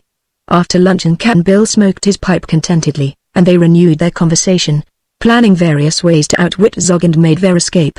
While thus engaged, the gong at the door sounded and Sacco entered. "My diabolical master commands you to attend him," said the boy. "When?" asked Aquaine. "At once, your majesty." "Very well, we will follow you," she said. So they swam down the corridors following Sacco until they again reached the golden domed room they had formerly visited. Here sat Zog just as they had left him, seemingly, but when his prisoners entered, the magician arose and stood upon his cloven feet and then silently walked to a curtained archway. Sacco commanded the prisoners to follow, and beyond the archway they found a vast chamber that occupied the center of the castle and was as big as a ballroom. Zog, who seemed to walk with much difficulty because his ungainly body swayed back and forth, did not go far beyond the arched entrance. A golden throne was set nearby, and in this the monster seated himself. At one side of the throne stood a group of slaves. They were men, women and children.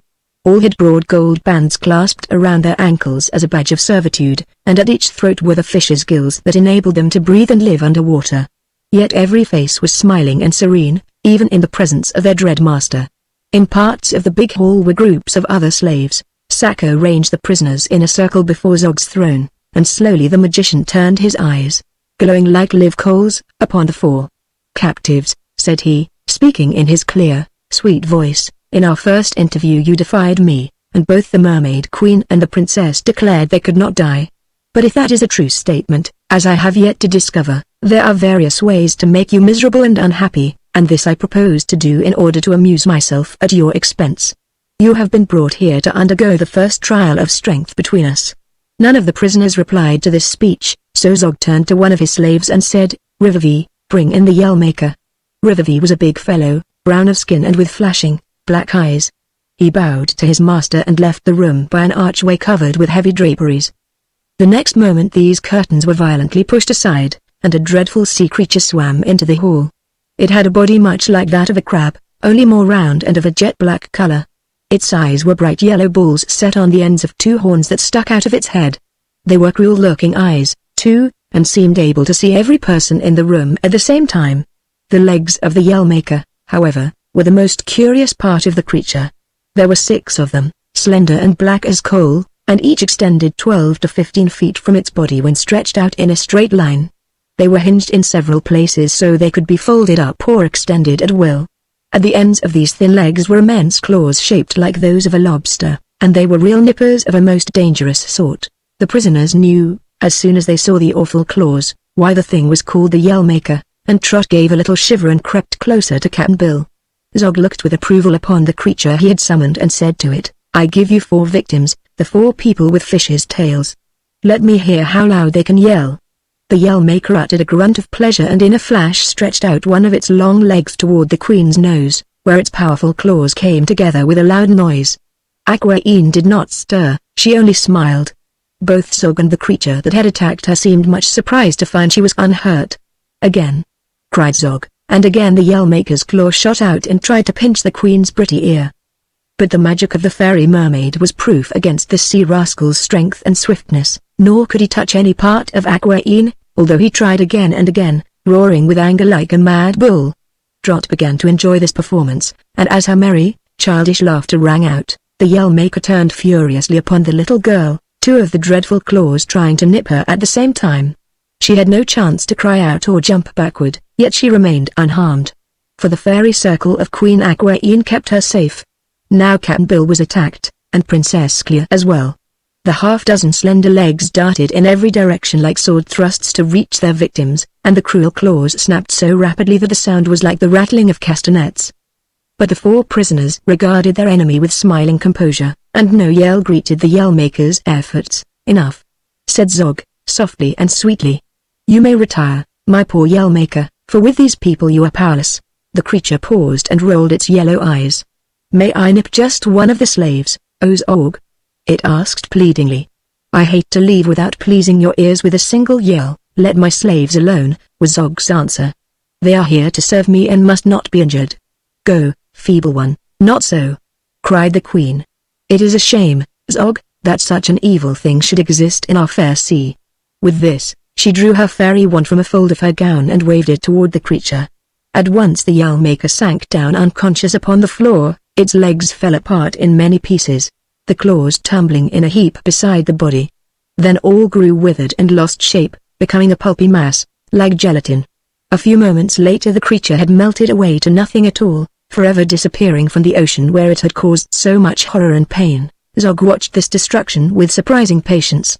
When it was all over, he nodded his head and smiled, and Trot noticed that whenever Zog smiled, his slaves lost their jolly looks and began to tremble. "That is very pretty magic, Aquaine," said the monster. "I myself learned the trick several thousand years ago, so it does not astonish me. Have you fairies nothing that is new to show me?" "We desire only to protect ourselves," replied the queen with dignity. "Then I will give you a chance to do so," said Zog. As he spoke, the great marble blocks in the ceiling of the room directly over the heads of the captives gave way and came crashing down upon them. Many tons of weight were in these marble blocks, and the magician had planned to crush his victims where they stood. But the 4 were still unharmed. The marble, being unable to touch them, was diverted from its course, and when the roar of the great crash had died away, Zog saw his intended victims standing quietly in their places and smiling scornfully at his weak attempts to destroy them. Chapter 16. The top of the Great Dome. Cap'n Bill's heart was beating pretty fast, but he did not let Zog know that. Trot was so sure of the protection of the fairy mermaids that she would not allow herself to become frightened. Aquaine and Clea were as calm as if nothing had happened. "Please excuse this little interruption," said Zog. "I knew very well the marble blocks would not hurt you. But the play is over for a time. You may now retire to your rooms, and when I again invite you to my presence, I shall have found some better ways to entertain you." Without reply to this threat, they turned and followed Sacco from the hall, and the boy led them straight back to their own rooms. "Zog is making a great mistake," said Sacco with a laugh. "He has no time for vengeance. But the great magician does not know that." "What is he trying to do, anyway?" asked Trot. "He does not tell me all his secrets, but I've an idea he wants to kill you," replied Sacco. "How absurd it is to be plotting such a thing when he might spend his time in laughing and being jolly. Isn't it, now?" "Zog is a wicked, wicked creature," exclaimed Trot, "but he had his good points," replied Sacco cheerfully. "There is no one about in the world so bad that there is nothing good about him." "I'm not so sure of that," said Cap'n Bill. "What are Zog's good points?" "All his slaves were saved from drowning, and he is kind to them," said Sacco. "That is merely the kindness of selfishness," said Aquaine. "Tell me, my lad, is the opening in the Great Dome outside guarded?" "Yes indeed," was the reply. "You cannot hope to escape in that way, for the Prince of the Sea Devils, who is the largest and fiercest of his race, lies crouched over the opening night and day, and none can pass his network of curling legs. Is there no avenue that is not guarded?" continued Aquaine. "None at all, your majesty. Zog is always careful to be well guarded, for he fears the approach of an enemy. What this enemy can be to terrify the great magician I do not know, but Zog is always afraid and never leaves an entrance unguarded. Besides, it is an enchanted castle, you know, and none in the ocean can see it unless Zog wishes him to. So it will be very hard for his enemy to find him." "We wish to escape," said Clea. "Will you help us, Sacco?" "In any way I can," replied the boy. "If we succeed, we will take you with us," continued the princess. But Sacco shook his head and laughed. "I would indeed like to see you escape Zog's vengeance," said he, "for vengeance is wrong. And you are too pretty and too good to be destroyed. But I am happy here and have no wish to go away, having no other home or friends other than my fellow slaves." Then he left them, and when they were again alone, Aquaine said, "We were able to escape Zog's attacks today, but I am quite sure he will plan more powerful ways to destroy us. He has shown that he knows some clever magic, and perhaps I shall not be able to foil it. so it will be well for us to escape tonight if possible. Can you fight and conquer the big sea devil up in the dome? Asked Trot. The Queen was thoughtful, and did not reply to this question at once. But Cap'n Bill said uneasily, I can't abide them devil critters, and I hopes, for my part, we won't be called on to tackle 'em. You see, Trot, we're in considerable of a bad mess, and if we ever live to tell the tale, why not, Cap? Asked the child. We're safe enough so far. Can't you trust our good friend, the Queen? She don't seem plumb sure o' things herself, remarked the sailor. The mermaids is all right and friendly, mate, but this air magic maker, Ozog, is a bad one, out and out, and means to kill us if he can, but he can't. Cried Trot bravely, I hope you're right, dear. I wouldn't want to bet on Zog's chances just yet, and at the same time it would be risking money to bet on our chances. Seems to me it's a case of luck which wins. Don't worry, friend, said the Queen. I have a plan to save us. Let us wait patiently until nightfall. They waited in the rose chamber a long time, talking earnestly together, but the brilliant light that flooded both the room and the great dome outside did not fade in the least. After several hours had passed away, the gong sounded and Tomato again appeared, followed by 4 slaves bearing many golden dishes upon silver trays. The friendly cook had prepared a fine dinner, and they were all glad to find that, whatever Zog intended to do to them, he had no intention of starving them. Perhaps the magician realized that Aquaine's fairy powers, if put to the test, would be able to provide food for her companions. But whatever his object may have been, their enemy had given them splendid rooms and plenty to eat. Isn't it nearly night time? Asked the Queen as Tomato spread the table with a cloth of woven seaweed and directed his men to place the dishes upon it. Night? He exclaimed as if surprised. There is no night here, doesn't it ever get dark? Inquired Trot. Never. We know nothing of the passage of time or of day or night. The light always shines just as you see it now, and we sleep whenever we are tired and rise again as soon as we are rested. What causes the light? Princess Cleo asked. It's magic, your highness, said the cook solemnly. It's one of the curious things Zog is able to do.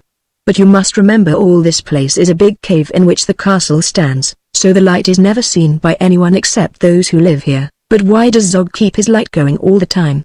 Asked the Queen. I suppose it is because he himself never sleeps, replied Tomato. They say the master hasn't slept for hundreds of years, not since Anko, the sea serpent, defeated him and drove him into this place. They asked no more questions and began to eat their dinner in silence. Before long, Cap'n Joe came in to visit his brother and took a seat at the table with the prisoners. He proved a jolly fellow, and when he and Cap'n Bill talked about their boyhood days, the stories were so funny that everybody laughed and for a time forgot their worries. When dinner was over, however, and Cap'n Joe had gone back to his work of sewing on buttons and the servants had carried away the dishes, the prisoners remembered their troubles and the fate that awaited them.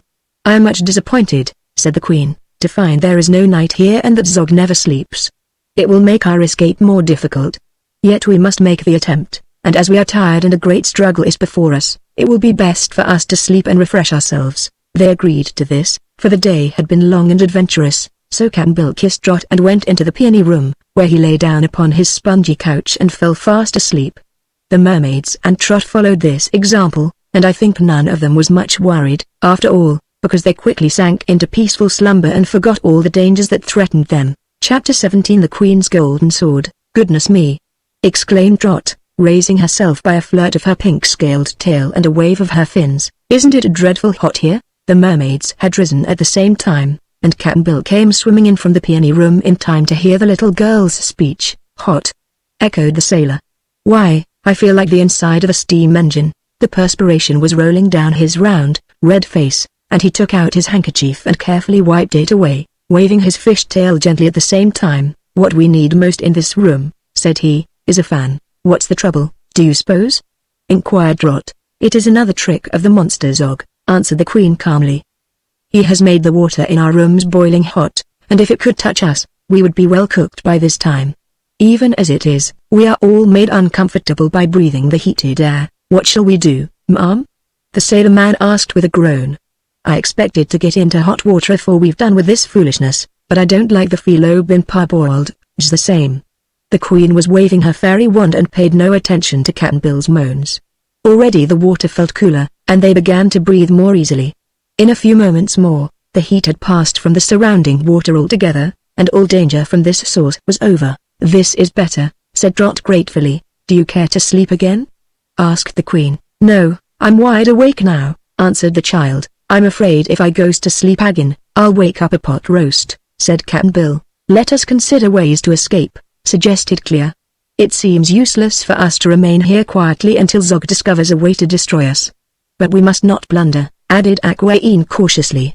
To fail in our attempt would be to acknowledge Zog's superior power, so we must think well upon our plan before we begin to carry it out. What do you advise, sir? She asked, turning to Cap'n Bill. My opinion, ma'am, is that the only way for us to escape is to get out o' here, was the sailor's vague answer. How to do it is your business, seeing as I ain't no fairy myself, either in looks or in education. The queen smiled and said to Trot, what is your opinion, my dear? I think we might swim out the same way we came in, answered the child. If we could get Sacco to lead us back through the maze, we would follow that long tunnel to the open ocean, and there would be the sea devils waiting for us, added Cap'n Bill with a shake of his bald head. They drive us back into the tunnel like they did the first time, Trot. It won't do, mate, it won't do. Have you a suggestion, Clea? Inquired the queen. I have thought of an undertaking, replied the pretty princess, but it is a bold plan, your majesty, and you may not care to risk it. Let us hear it, anyway, said Aquaine encouragingly. It is to destroy Zog himself and put him out of the world forever. Then we would be free to go home whenever we pleased. Can you suggest a way to destroy Zog? Asked Aquaine. No, your majesty, Clea answered. I must leave the way for you to determine. In the old days, said the queen thoughtfully, the mighty King Anko could not destroy this monster.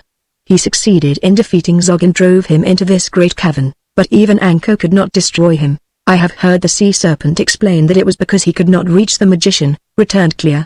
If King Anko could have seized Zog in his coils, he would have made an end of the wicked monster quickly. Zog knows this, and that is why he does not venture forth from his retreat. Anko is the enemy he constantly dreads. But with you, my queen, the case is different. You may easily reach Zog, and the only question is whether your power is sufficient to destroy him. For a while Aquaine remained silent. I am not sure of my power over him, she said at last, and for that reason I hesitate to attack him personally. His slaves and his allies, the sea devils, I can easily conquer, so I prefer to find a way to overcome the guards at the entrances rather than to encounter their terrible master. But even the guards have been given strength and power by the magician, as we have already discovered, so I must procure a weapon with which to fight them. A weapon, ma'am? Said Cap'n Bill, and then he took a jackknife from his coat pocket and opened the big blade, afterward handing it to the queen. That ain't a bad weapon, he announced. But it is useless in this case, she replied, smiling at the old sailor's earnestness. For my purpose I must have a golden sword. Well, there's plenty of gold around this castle, said Trot, looking around her. Even in this room there's enough to make 100 golden swords. But we can't melt or forge gold underwater, mate, the captain said. Why not? Don't you suppose all these gold roses and things were made underwater? Asked the little girl. Like enough, remarked the sailor, but I don't see how. Just then the gong at the door sounded, and the boy Sacco came in smiling and cheerful as ever. He said Zog had sent him to inquire after their health and happiness. You may tell him that his water became a trifle too warm, so we cooled it, replied the queen. Then they told Sacco how the boiling water had made them uncomfortable while they slept. Sacco whistled a little tune and seemed thoughtful. Zog is foolish, said he. How often have I told him that vengeance is a waste of time? He is worried to know how to destroy you, and that is wasting more time. You are worried for fear he will injure you, and so you also are wasting time. My, what a waste of time is going on in this castle. Seems to me that we have so much time it doesn't matter, said Trot. What's time for, anyhow? Time is given us to be happy, and for no other reason, replied the boy soberly. When we waste time, we waste happiness. But there is no time for preaching, so I'll go. Please wait a moment, Sacco, said the queen. Can I do anything to make you happy? He asked, smiling again. Yes, answered Aquaine. We are curious to know who does all this beautiful gold work and ornamentation. Some of the slaves here are goldsmiths, having been taught by Zog to forge and work metal underwater, explained Sacco. In parts of the ocean lie many rocks filled with veins of pure gold and golden nuggets, and we get large supplies from sunken ships as well. There is no lack of gold here, but it is not as precious as it is upon the earth because here we have no need of money. We would like to see the goldsmiths at work, announced the queen. The boy hesitated a moment. Then he said, I will take you to their room, where you may watch them for a time. I will not ask Zog's permission to do this, for he might refuse. But my orders were to allow you the liberty of the castle, and so I will let you see the goldsmith's shop. Thank you, replied Aquaine quietly, and then the four followed Sako along various corridors until they came to a large room where a dozen men were busily at work. Lying here and there were heaps of virgin gold, some in its natural state and some already fashioned into ornaments and furniture of various sorts. Each man worked at a bench where there was a curious iron furnace in which glowed a vivid, white light. Although this workshop was all underwater and the workmen were all obliged to breathe as fishes do, the furnaces glowed so hot that the water touching them was turned into steam. Gold or other metal held over a furnace quickly softened or melted, when it could be forged or molded into any shape desired. The furnaces are electric, explained Sako, and heat as well underwater as they would in the open air. Let me introduce you to the foreman, who will tell you of his work better than I can. The foreman was a slave named Agagru, who was lean and lank and had an expression more surly and unhappy than any slave they had yet seen. Yet he seemed willing to leave his work and explain to the visitors how he made so many beautiful things out of gold, for he took much pride in this labor and knew its artistic worth. Moreover, since he had been in Zog's castle, these were the first strangers to enter his workshop, so he welcomed them in his own gruff way. The queen asked him if he was happy, and he shook his head and replied, "It isn't like Calcutta, where I used to work in gold before I was wrecked at sea and nearly drowned. Zog rescued me and brought me here a slave. It is a stupid life we lead, doing the same things over and over every day, but perhaps it is better than being dead. I'm not sure. The only pleasure I get in life is in creating pretty things out of gold. Could you forge me a golden sword?" asked the queen, smiling sweetly upon the goldsmith. "I could, madame, but I won't unless Zog orders me to do it." "Do you like Zog better than you do me?" inquired Aquaine. "No," was the answer. "I hate Zog." "Then won't you make the sword to please me and to show your skill?" pleaded the pretty mermaid. "I'm afraid of my master. He might not like it." The man replied, "But he will never know," said Princess Clea. "You cannot say what Zog knows or what he doesn't know," growled the man. "I can't take chances of offending Zog, for I must live with him always as a slave." With this he turned away and resumed his work, hammering the leaf of a golden ship. Campbell had listened carefully to this conversation, and being a wise old sailor in his way, he thought he understood the nature of old Agagru better than the mermaids did. So he went close to the goldsmith, and feeling in the pockets of his coat drew out a silver compass shaped like a watch. "I'll give you this if you'll make the queen the golden sword," he said. Agagru looked at the compass with interest and tested its power of pointing north. Then he shook his head and handed it back to Campbell. The sailor dived into his pocket again and pulled out a pair of scissors, which he placed beside the compass on the palm of his big hand. "You may have them both," he said. Agagru hesitated, for he wanted the scissors badly. But finally he shook his head again.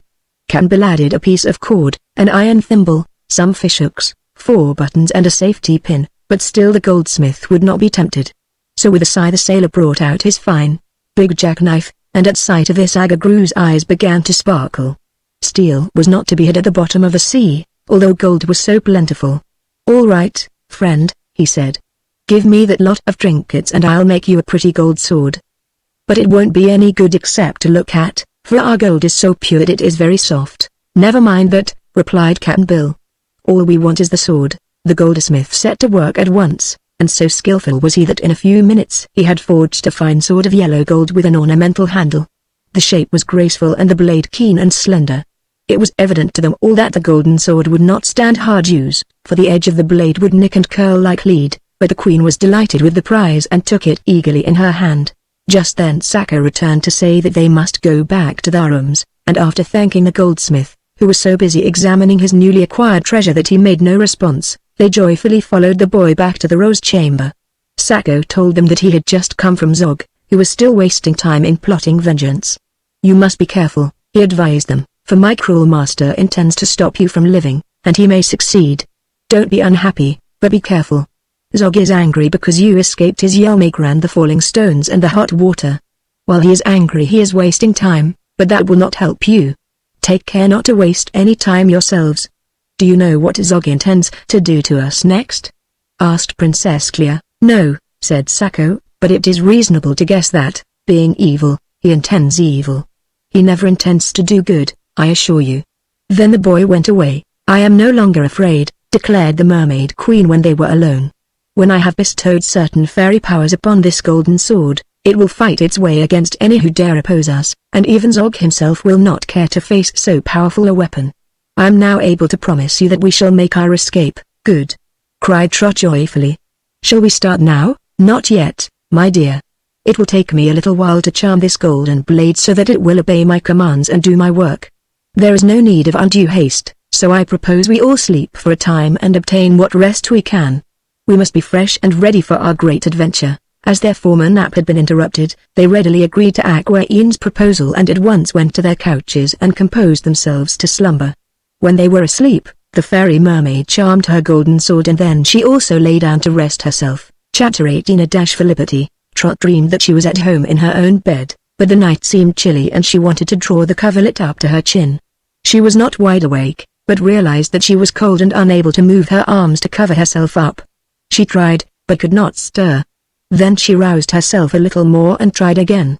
Yes, it was cold, very cold. Really, she must do something to get warm, she thought. She opened her eyes and stared at a great wall of ice in front of her. She was awake now, and frightened, too. But she could not move because the ice was all around her. She was frozen inside of it, and the airspace around her was not big enough to allow her to turn over. At once the little girl realized what had happened. Their wicked enemy Zog had by his magic art frozen all the water in their room while they slept, and now they were all imprisoned and helpless. Trot and Cap'n Bill were sure to freeze to death in a short time, for only a tiny airspace remained between their bodies and the ice, and this air was like that of a winter day when the thermometer is below zero. Across the room Trot could see the Mermaid Queen lying on her couch, for the solid ice was clear as crystal. Aquaine was imprisoned just as Trot was, and although she held her fairy wand in one hand and the golden sword in the other, she seemed unable to move either of them, and the girl remembered that the Queen always waved her magic wand to accomplish anything. Princess Clea's couch was behind that of Trot, so the child could not see her, and Cap'n Bill was in his own room, probably frozen fast in the ice as the others were. The terrible Zog has surely been very clever in this last attempt to destroy them. Trot thought it all over, and she decided that inasmuch as the Queen was unable to wave her fairy wand, she could do nothing to release herself or her friends. But in this the girl was mistaken. The fairy mermaid was even now at work trying to save them, and in a few minutes Trot was astonished and delighted to see the Queen rise from her couch. She could not go far from it at first, but the ice was melting rapidly all around her so that gradually Aquaine approached the place where the child lay. Trot could hear the mermaid's voice sounding through the ice as if from afar off, but it grew more distinct until she could make out that the Queen was saying, "Courage, friends. Do not despair, for soon you will be free." Before very long the ice between Trot and the Queen had melted away entirely, and with a cry of joy the little girl flopped her pink tail and swam to the side of her deliverer. "Are you very cold?"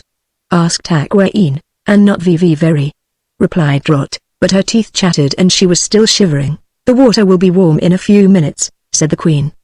"But now I must melt the rest of the ice and liberate Clea." This she did in an astonishingly brief time, and the pretty princess, being herself a fairy, had not been at all affected by the cold surrounding her. They now swam to the door of Cap'n Bill's room and found the peony chamber a solid block of ice.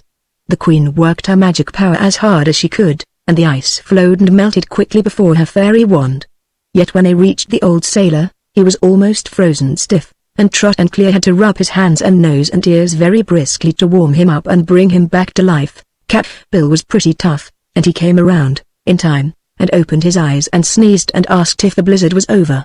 So the Queen waved her wand over his head a few times to restore him to his natural condition of warmth, and soon the old sailor became quite comfortable and was able to understand all about the strange adventure from which he had so marvelously escaped. "I've made up my mind to one thing, Trot," he said confidentially. "If ever I get out of this mess I'm in, I won't be an Arctic explorer, whatever else happens. Shivers and shakes ain't to my liking, and this ice business ain't what it's sometimes cracked up to be.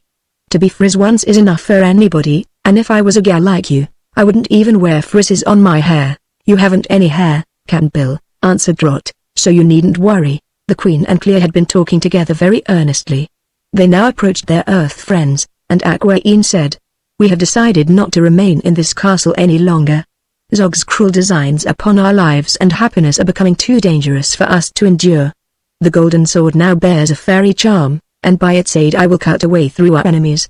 Are you ready and willing to follow me?" "Of course we are," cried Trot. "It don't seem exactly right to ask a lady to do the fighting," remarked Cap'n Bill, "but magic ain't my strong point, and it seems to be yours, Mom.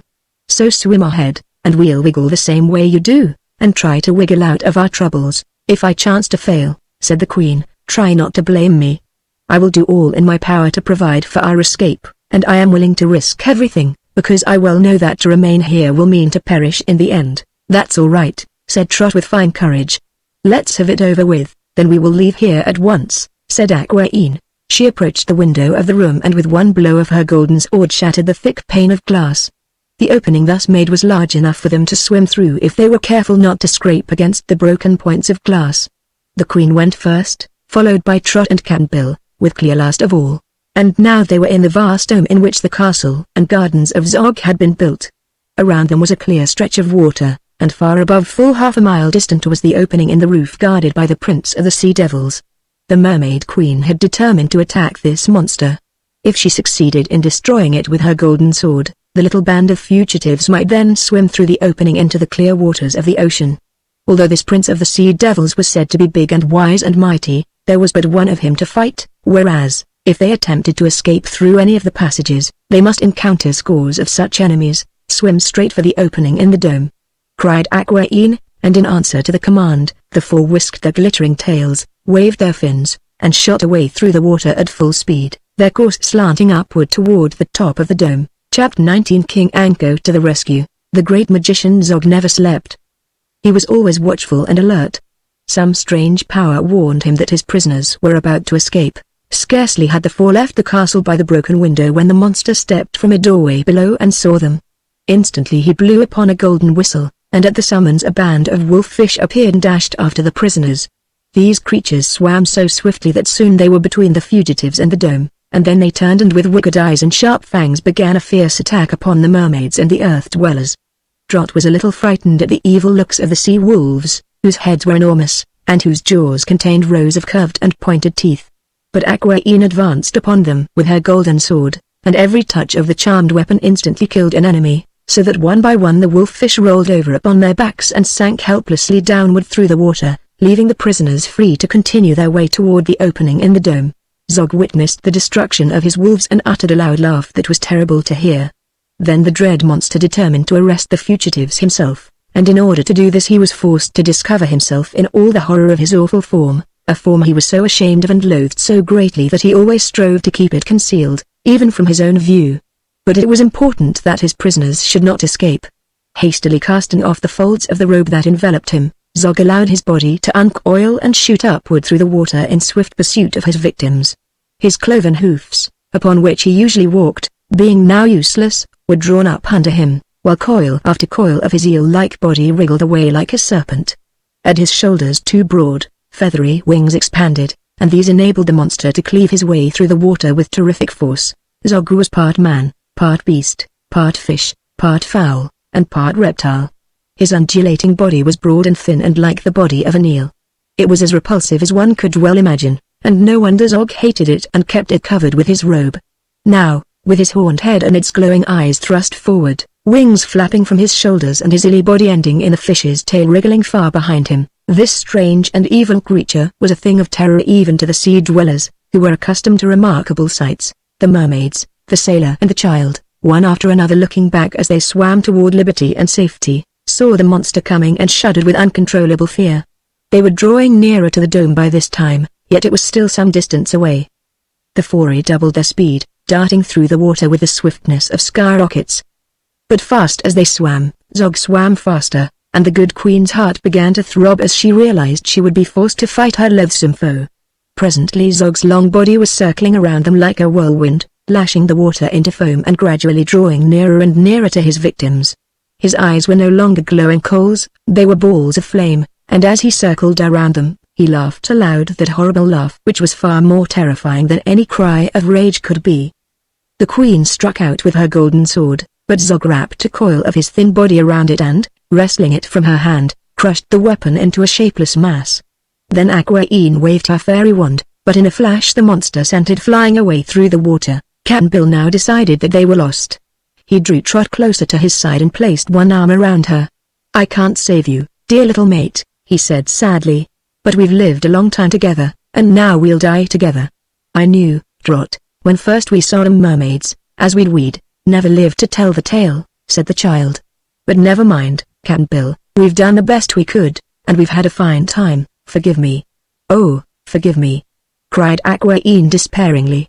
I tried to save you, my poor friends, but, what's that?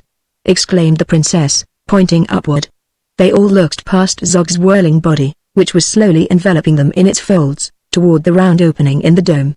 A dark object had appeared there, sliding downward like a huge rope and descending toward them with lightning rapidly. They gave a great gasp as they recognized the countenance of King Anko, the sea serpent, its grey hair and whiskers bristling like those of an angry cat, and the usually mild blue eyes glowing with a ferocity even more terrifying than the orbs of Zog. The magician gave a shrill scream at sight of his dreaded enemy, and abandoning his intended victims, Zog made a quick dash to escape. But nothing in the sea could equal the strength and quickness of King Anko when he was roused. In a flash the sea serpent had caught Zog fast in his coils, and his mighty body swept round the monster and imprisoned him tightly. The four, so suddenly rescued, swam away to a safer distance from the struggle, and then they turned to watch the encounter between the two great opposing powers of the ocean's depths. Yet there was no desperate fight to observe, for the combatants were unequal. The end came before they were aware of it. Zog had been taken by surprise, and his great fear of Anko destroyed all of his magic power.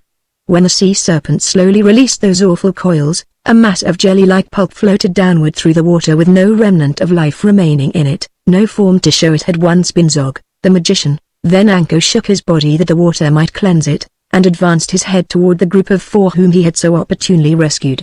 It is all over, friends, said he in his gentle tones, while a mild expression once more reigned on his comical features. You may go home at any time you please, for the way through the dome will be open as soon as I get my own body through it. Indeed, so amazing was the length of the great sea serpent that only a part of him had descended through the hole into the dome.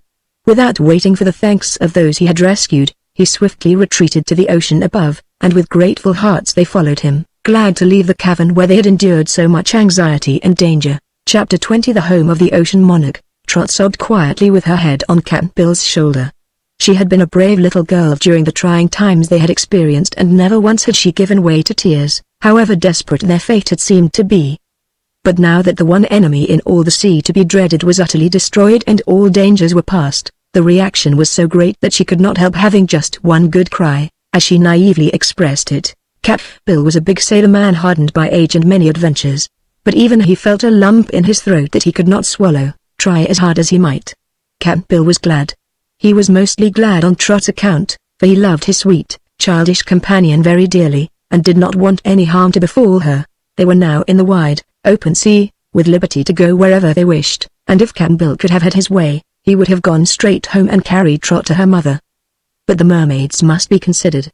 Aquaine and Clear had been true and faithful friends to their earth guests while dangers were threatening, and it would not be very gracious to leave them at once. Moreover, King Anko was now with them, his big head keeping pace with the mermaids as they swam, and this mighty preserver had a distinct claim upon Trot and Cap'n Bill.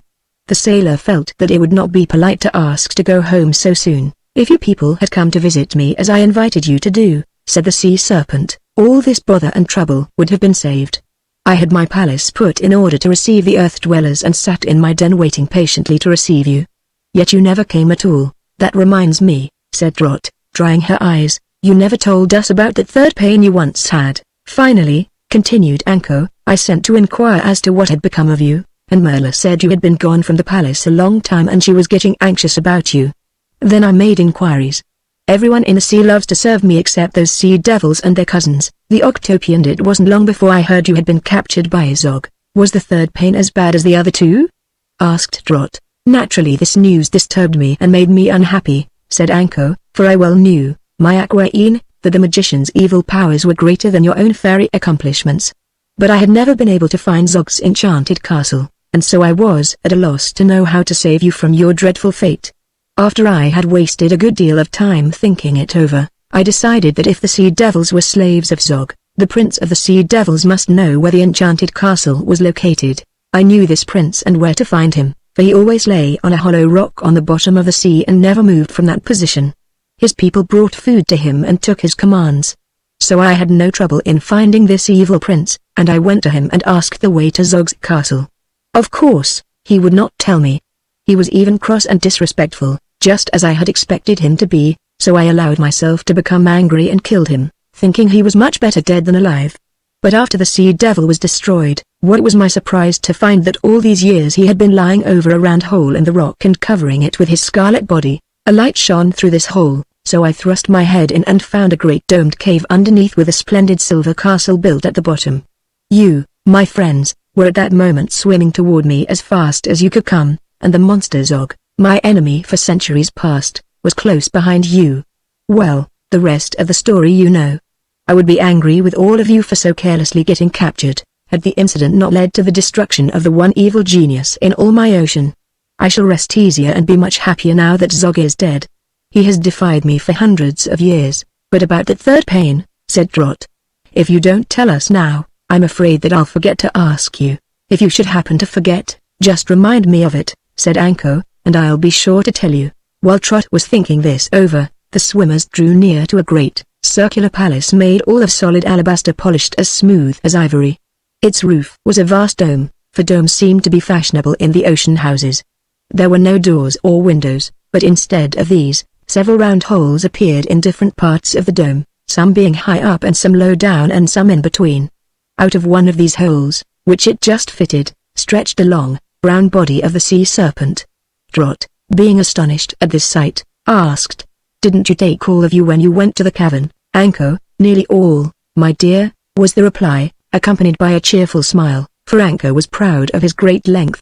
"But not quite all. Some of me remained, as usual, to keep house while my head was away.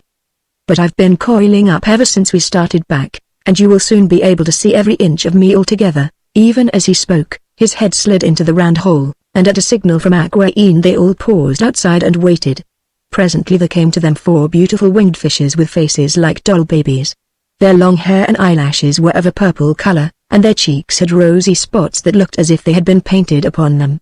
"His Majesty bids you welcome," said one of the dollfishes in a sweet voice. "Be kind enough to enter the royal palace, and our ocean monarch will graciously receive you." "Seems to me," said Trot to the queen, "these things are putting on airs. Perhaps they don't know we're friends of Anko. The king insists on certain formalities when anyone visits him," was Aquaine's reply. "It is right that his dignity should be maintained." They followed their winged conductors to one of the upper openings, and as they entered it Aquaine said in a clear voice, "May the glory and power of the Ocean King continue forever." Then she touched the palm of her hand to her forehead in token of allegiance, and Clea did the same, so Cap'n Bill and Trot followed suit. The brief ceremony being ended, the child looked curiously around to see what the palace of the mighty Anko was like. An extensive hall lined with alabaster was before them. In the floor were 5 of the round holes. Upon the walls were engraved many interesting scenes of ocean life, all chiseled very artistically by the tusks of walruses who, Trot was afterward informed, are greatly skilled in such work. A few handsome rugs of woven seagrasses were spread upon the floor, but otherwise the vast hall was bare of furniture. The doll-faced fishes escorted them to an upper room where a table was set, and here the revelers were invited to refresh themselves. As all 4 were exceedingly hungry, they welcomed the repast, which was served by an army of lobsters in royal purple aprons and caps. The meal being finished, they again descended to the hall, which seemed to occupy all the middle of the building. And now their conductors said, "His Majesty is ready to receive you in his den." They swam downward through one of the round holes in the floor and found themselves in a brilliantly lighted chamber which appeared bigger than all the rest of the palace put together. In the center was the quaint head of King Anko, and around it was spread a great coverlet of purple and gold woven together. This concealed all of his body and stretched from wall to wall of the circular room. "Welcome, friends," said Anko pleasantly. "How do you like my home?" "It's very grand," replied Trot. "Just the place for a sea serpent, seems to me," said Cap'n Bill. "I'm glad you admire it," said the king. "Perhaps I ought to tell you that from this day you 4 belong to me." "How's that?" asked the girl, surprised. "It is a law of the ocean," declared Anko, "that whoever saves any living creature from violent death owns that creature forever afterward, while life lasts. You will realize how just this law is when you remember that had I not saved you from Zog, you would now be dead. The law was suggested by Captain Kid Glove, when he once visited me." "Do you mean Captain Kid?" asked Trot. "Because if you do, give him his full name," said Anko. Captain Kid Glove was. There's no glove to it, protested Trot. I ought to know, 'cause I've read about him. Didn't it say anything about a glove? Asked Anko. Nothing at all. It just called him Captain Kid, replied Trot. She's right, old man, added Captain Bill. Books, said the sea serpent, are good enough as far as they go, but it seems to me your earth books don't go far enough. Captain Kid Glove was a gentleman pirate, a kid glove pirate. To leave off the glove and call him just Kid is very disrespectful. Oh. You told me to remind you of that third pain, said the little girl, which proves my friendship for you, returned the sea serpent, blinking his blue eyes thoughtfully. No one likes to be reminded of a pain, and the third pain was. What was it? Asked Trot. It was a stomachache, replied the king with a sigh. What made it? She inquired. Just my carelessness, said Anko. I'd been away to foreign parts, seeing how the earth people were getting along. I found the Germans dancing the German and the Dutch making Dutch cheese and the Belgians combing their Belgian hairs and the Turks eating turkey and the Sardinians sardonically pickling sardines. Then I called on the Prince of Wales, and, you mean the Prince of Wales, corrected Trot. I mean what I say, my dear. I saw the battlefield where the Bull Run but the Americans didn't, and when I got to France I paid a Napoleon to see Napoleon with his bony apart. He was, of course you mean Trot was beginning, but the king would not give her a chance to correct him this time. He was very hungry for hungry, he continued, and was rushing so fast toward the poles that I thought he'd discover them. So as I was not accorded a royal welcome, I took French leave and came home again, but the pain, on the way home, continued Anko calmly, I was a little absent-minded and ate an anchor. There was a long chain attached to it, and as I continued to swallow the anchor I continued to eat the chain. I never realized what I had done until I found the ship on the other end of the chain. Then I bit it off. The ship? Asked Trot. No, the chain. I didn't care for the ship, as I saw it contain some skippers. On the way home the chain and anchor began to lie heavily on my stomach. I didn't seem to digest them properly, and by the time I got to my palace, where you will notice there is no throne, I was thrown into throes of severe pain. So I at once sent for Dr. Shark. Are all your doctors sharks? Asked the child. Yes, aren't your doctors sharks? He replied. Not all of them, said Trot. That is true, remarked Captain Bill. But when you talk of lawyers, I'm not talking of lawyers, said Anko reprovingly. I'm talking about my pain. I don't imagine anyone could suffer more than I did with that stomachache. Did you suffer long? Inquired Trot. Why, about 7,482 feet and, I mean a long time. It seemed like a long time, answered the king. Dr. Shark said I ought to put a mustard poultice on my stomach, so I uncoiled myself and summoned my servants, and they began putting on the mustard plaster. It had to be bound all around me so it wouldn't slip off, and I began to look like an express package. In about 4 weeks fully one half of the pain had been covered by the mustard poultice, which got so hot that it hurt me worse than the stomachache did. I know, said Trot. I had one what? Asked Anko. A mustard plaster. They smart pretty bad, but I guess they're a good thing. I got myself unwrapped as soon as I could, continued the king, and then I hunted for the doctor, who hid himself until my anger had subsided. He has never sent in a bill, so I think he must be terribly ashamed of himself. You're lucky, sir, to have escaped so easy, said Captain Bill. But you seem pretty well now. Yes, I'm more careful of what I eat, replied the sea serpent. But I was saying when Trot interrupted me, that you all belong to me, because I have saved your lives. By the law of the ocean, you must obey me in everything. The sailor scowled a little at hearing this. But Trot laughed and said, the law of the ocean isn't our law, 'cause we live on land. Just now you are living in the ocean, declared Anko, and as long as you live here, you must obey my commands. What are your commands? Inquired the child. Ah, that's the point I was coming to, returned the king with his comical smile. The ocean is a beautiful place, and we who belong here love it dearly. In many ways it's a nicer place for a home than the earth, for we have no sunstroke, mosquitoes, earthquakes or candy ships to bother us. But I am convinced that the ocean is no proper dwelling place for earth people, and I believe the mermaids did an unwise thing when they invited you to visit them. I don't, protested the girl. We've had a fine time, haven't we, Captain Bill? Well, it's been different from what I expected, admitted the sailor. I only thought was to give the earth people pleasure, your majesty, pleaded Aquaine. I know, my dear queen, and it was very good of you, replied Anko. But still it was an unwise act, for earth people are as constantly in danger underwater as we would be upon the land.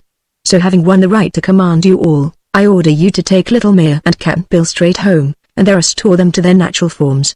It's a dreadful condition, I know, and they must each have 2 stumbling legs instead of a strong, beautiful fish tail, but it is the fate of earth dwellers, and they cannot escape it. In my case, your majesty, make it 1 leg, suggested Cap'n Bill. Ah yes, I remember. 1 leg and a wooden stick to keep it company. I issue this order, dear friends, not because I am not fond of your society, but to keep you from getting into more trouble in a country where all is strange and unnatural to you. Am I right, or do you think I am wrong? You're quite correct, sir, said Cap'n Bill, nodding his head in approval. Well, I'm ready to go home, said Trot.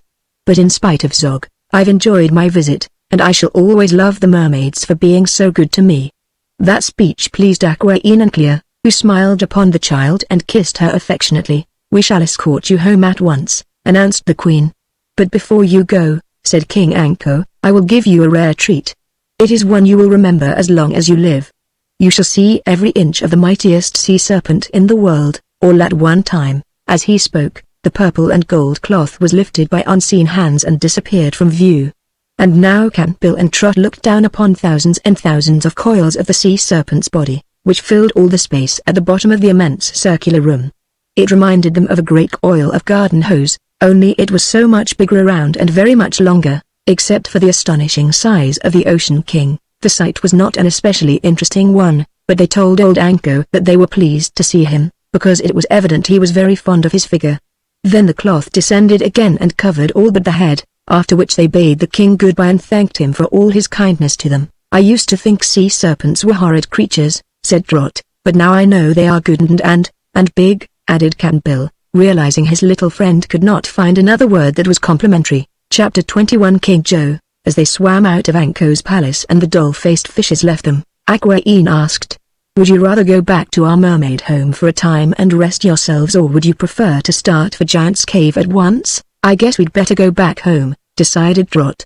To our own home, I mean. We've been away quite a while, and King Anko seemed to think it was best. Very well, replied the Queen. Let us turn in this direction, then. You can say goodbye to Merla for us, continued Trot. She was very nice to us, and specially to Cap'n Bill. So she was, mate, agreed the sailor, and a prettier lady I never knew, even if she is a mermaid. Begging your pardon, Mom, are we going anywhere near Zog's castle? Asked the girl. Our way leads directly past the opening in the dome, said Aquaine. Then let's stop and see what Sacco and the others are doing, suggested Trot. They can't be slaves any longer, you know, 'cause they haven't any master. I wonder if they're any happier than they were before? They seem to be pretty happy as it was, remarked Cap'n Bill. It will do no harm to pay them a brief visit, said Princess Clea. All danger disappeared from the cavern with the destruction of Zog. I really ought to say goodbye to Brother Joe, observed the sailorman. I won't see him again, you know, and I don't want to seem unbrotherly. Very well, said the Queen, we will re-enter the cavern, for I, too, am anxious to know what will be the fate of the poor slaves of the magician. When they came to the hole in the top of the dome, they dropped through it and swam leisurely down toward the castle. The water was clear and undisturbed, and the silver castle looked very quiet and peaceful under the radiant light that still filled the cavern. They met no one at all, and passing around to the front of the building, they reached the broad entrance and passed into the golden hall. Here a strange scene met their eyes. All the slaves of Zog, hundreds in number, were assembled in the room, while standing before the throne formerly occupied by the wicked magician was the boy Sacco, who was just beginning to make a speech to his fellow slaves. At one time or another, he said, all of us were born upon the earth and lived in the thin air, but now we are all living as the fishes live, and our home is in the water of the ocean. One by one we have come to this place, having been saved from drowning by Zog, the magician, and by him given power to exist in comfort underwater. The powerful master who made us his slaves has now passed away forever, but we continue to live, and are unable to return to our native land, where we would quickly perish. There is no one but us to inherit Zog's possessions, and so it will be best for us to remain in this fine castle and occupy ourselves as we have done before, in providing for the comforts of the community. Only in labor is happiness to be found, and we may as well labor for ourselves as for others. But we must have a king. Not an evil, cruel master like Zog, but one who will maintain order and issue laws for the benefit of all. We will govern ourselves most happily by having a ruler, or head, selected from among ourselves by popular vote. Therefore I ask you to decide who shall be our king. for only one who is accepted by all can sit in Zog's throne. The slaves applauded this speech, but they seemed puzzled to make the choice of a ruler. Finally the chief cook came forward and said, "We all have our duties to perform and so cannot spend the time to be king. But you, Sako, who were Zog's own attendant, have now no duties at all. So it will be best for you to rule us. What say you, comrades? Shall we make Sako king?" "Yes, yes," they all cried. "But I do not wish to be king," replied Sako. "A king is a useless sort of person who merely issues orders for others to carry out. I want to be busy and useful. Whoever is king will need a good attendant as well as an officer who will see that his commands are obeyed. I am used to such duties, having served Zog in this same way." "Who, then, has the time to rule over us?" asked Tagagru, the goldsmith. "It seems to me that Kanjo is the proper person for king," replied Sako. "His former duty was to sew buttons on Zog's garments, so now he is out of a job and has plenty of time to be king, for he can sew on his own buttons. What do you say, Kanjo?" "Oh, I don't mind," agreed Kanjo. "That is, if you all want me to rule you." "We do," shouted the slaves, glad to find someone willing to take the job. "But I'll want a few pointers," continued Campbell's brother. "I ain't used to this sort of work, you know, and if I ain't properly posted I'm liable to make mistakes." "Sako will tell you," said Tomato encouragingly. "And now I must go back to the kitchen and look after my dumplings, or you people won't have any dinner today." "Very well," announced Sako. "I hereby proclaim Kanjo elected king of the castle, which is the enchanted castle no longer. You may all return to your work." The slaves went away well contented, and the boy and Kanjo now came forward to greet their visitors. "We're on our way home," explained Campbell, "and we don't expect to travel this way again. But it pleases me to know, Joe, that you're the king of such a fine castle, and I'll rest easier now that you're well provided for." "Oh, I'm all right, Bill," returned Kanjo. "It's an easy life here, and a peaceful one. I wish you were as well fixed. If ever you need friends, Sako, or any assistance or counsel, come to me," said the mermaid queen to the boy. "Thank you, madame," he replied. "Now that Zog has gone, I am sure we shall be very safe and contented. But I shall not forget to come to you if we need you. We are not going to waste any time in anger or revenge or evil deeds, so I believe we shall prosper from now on." "I'm sure you will," declared Trot. They now decided that they must continue their journey, and as neither Sako nor King Joe could ascend to the top of the dome without swimming in the human way, which was slow and tedious work for them, the goodbyes were said at the castle entrance, and the four visitors started on their return. Trot took one last view of the beautiful silver castle from the hole high up in the dome, which was now open and unguarded, and the next moment she was in the broad ocean again, swimming toward home beside her mermaid friends. Chapter 22 Trot lives to tell the tale. Aquaine was thoughtful for a time.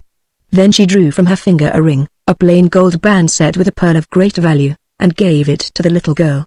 "If at any period of your life the mermaids can be of service to you, my dear," she said, "you have but to come to the edge of the ocean and call Aquaine. If you are wearing the ring at the time, I shall instantly hear you and come to your assistance." "Thank you," cried the child, slipping the ring over her own chubby finger, which it fitted perfectly. "I shall never forget that I have good and loyal friends in the ocean, you may be sure." Away and away they swam, swiftly and in a straight line, keeping in the middle water where they were not liable to meet many sea people.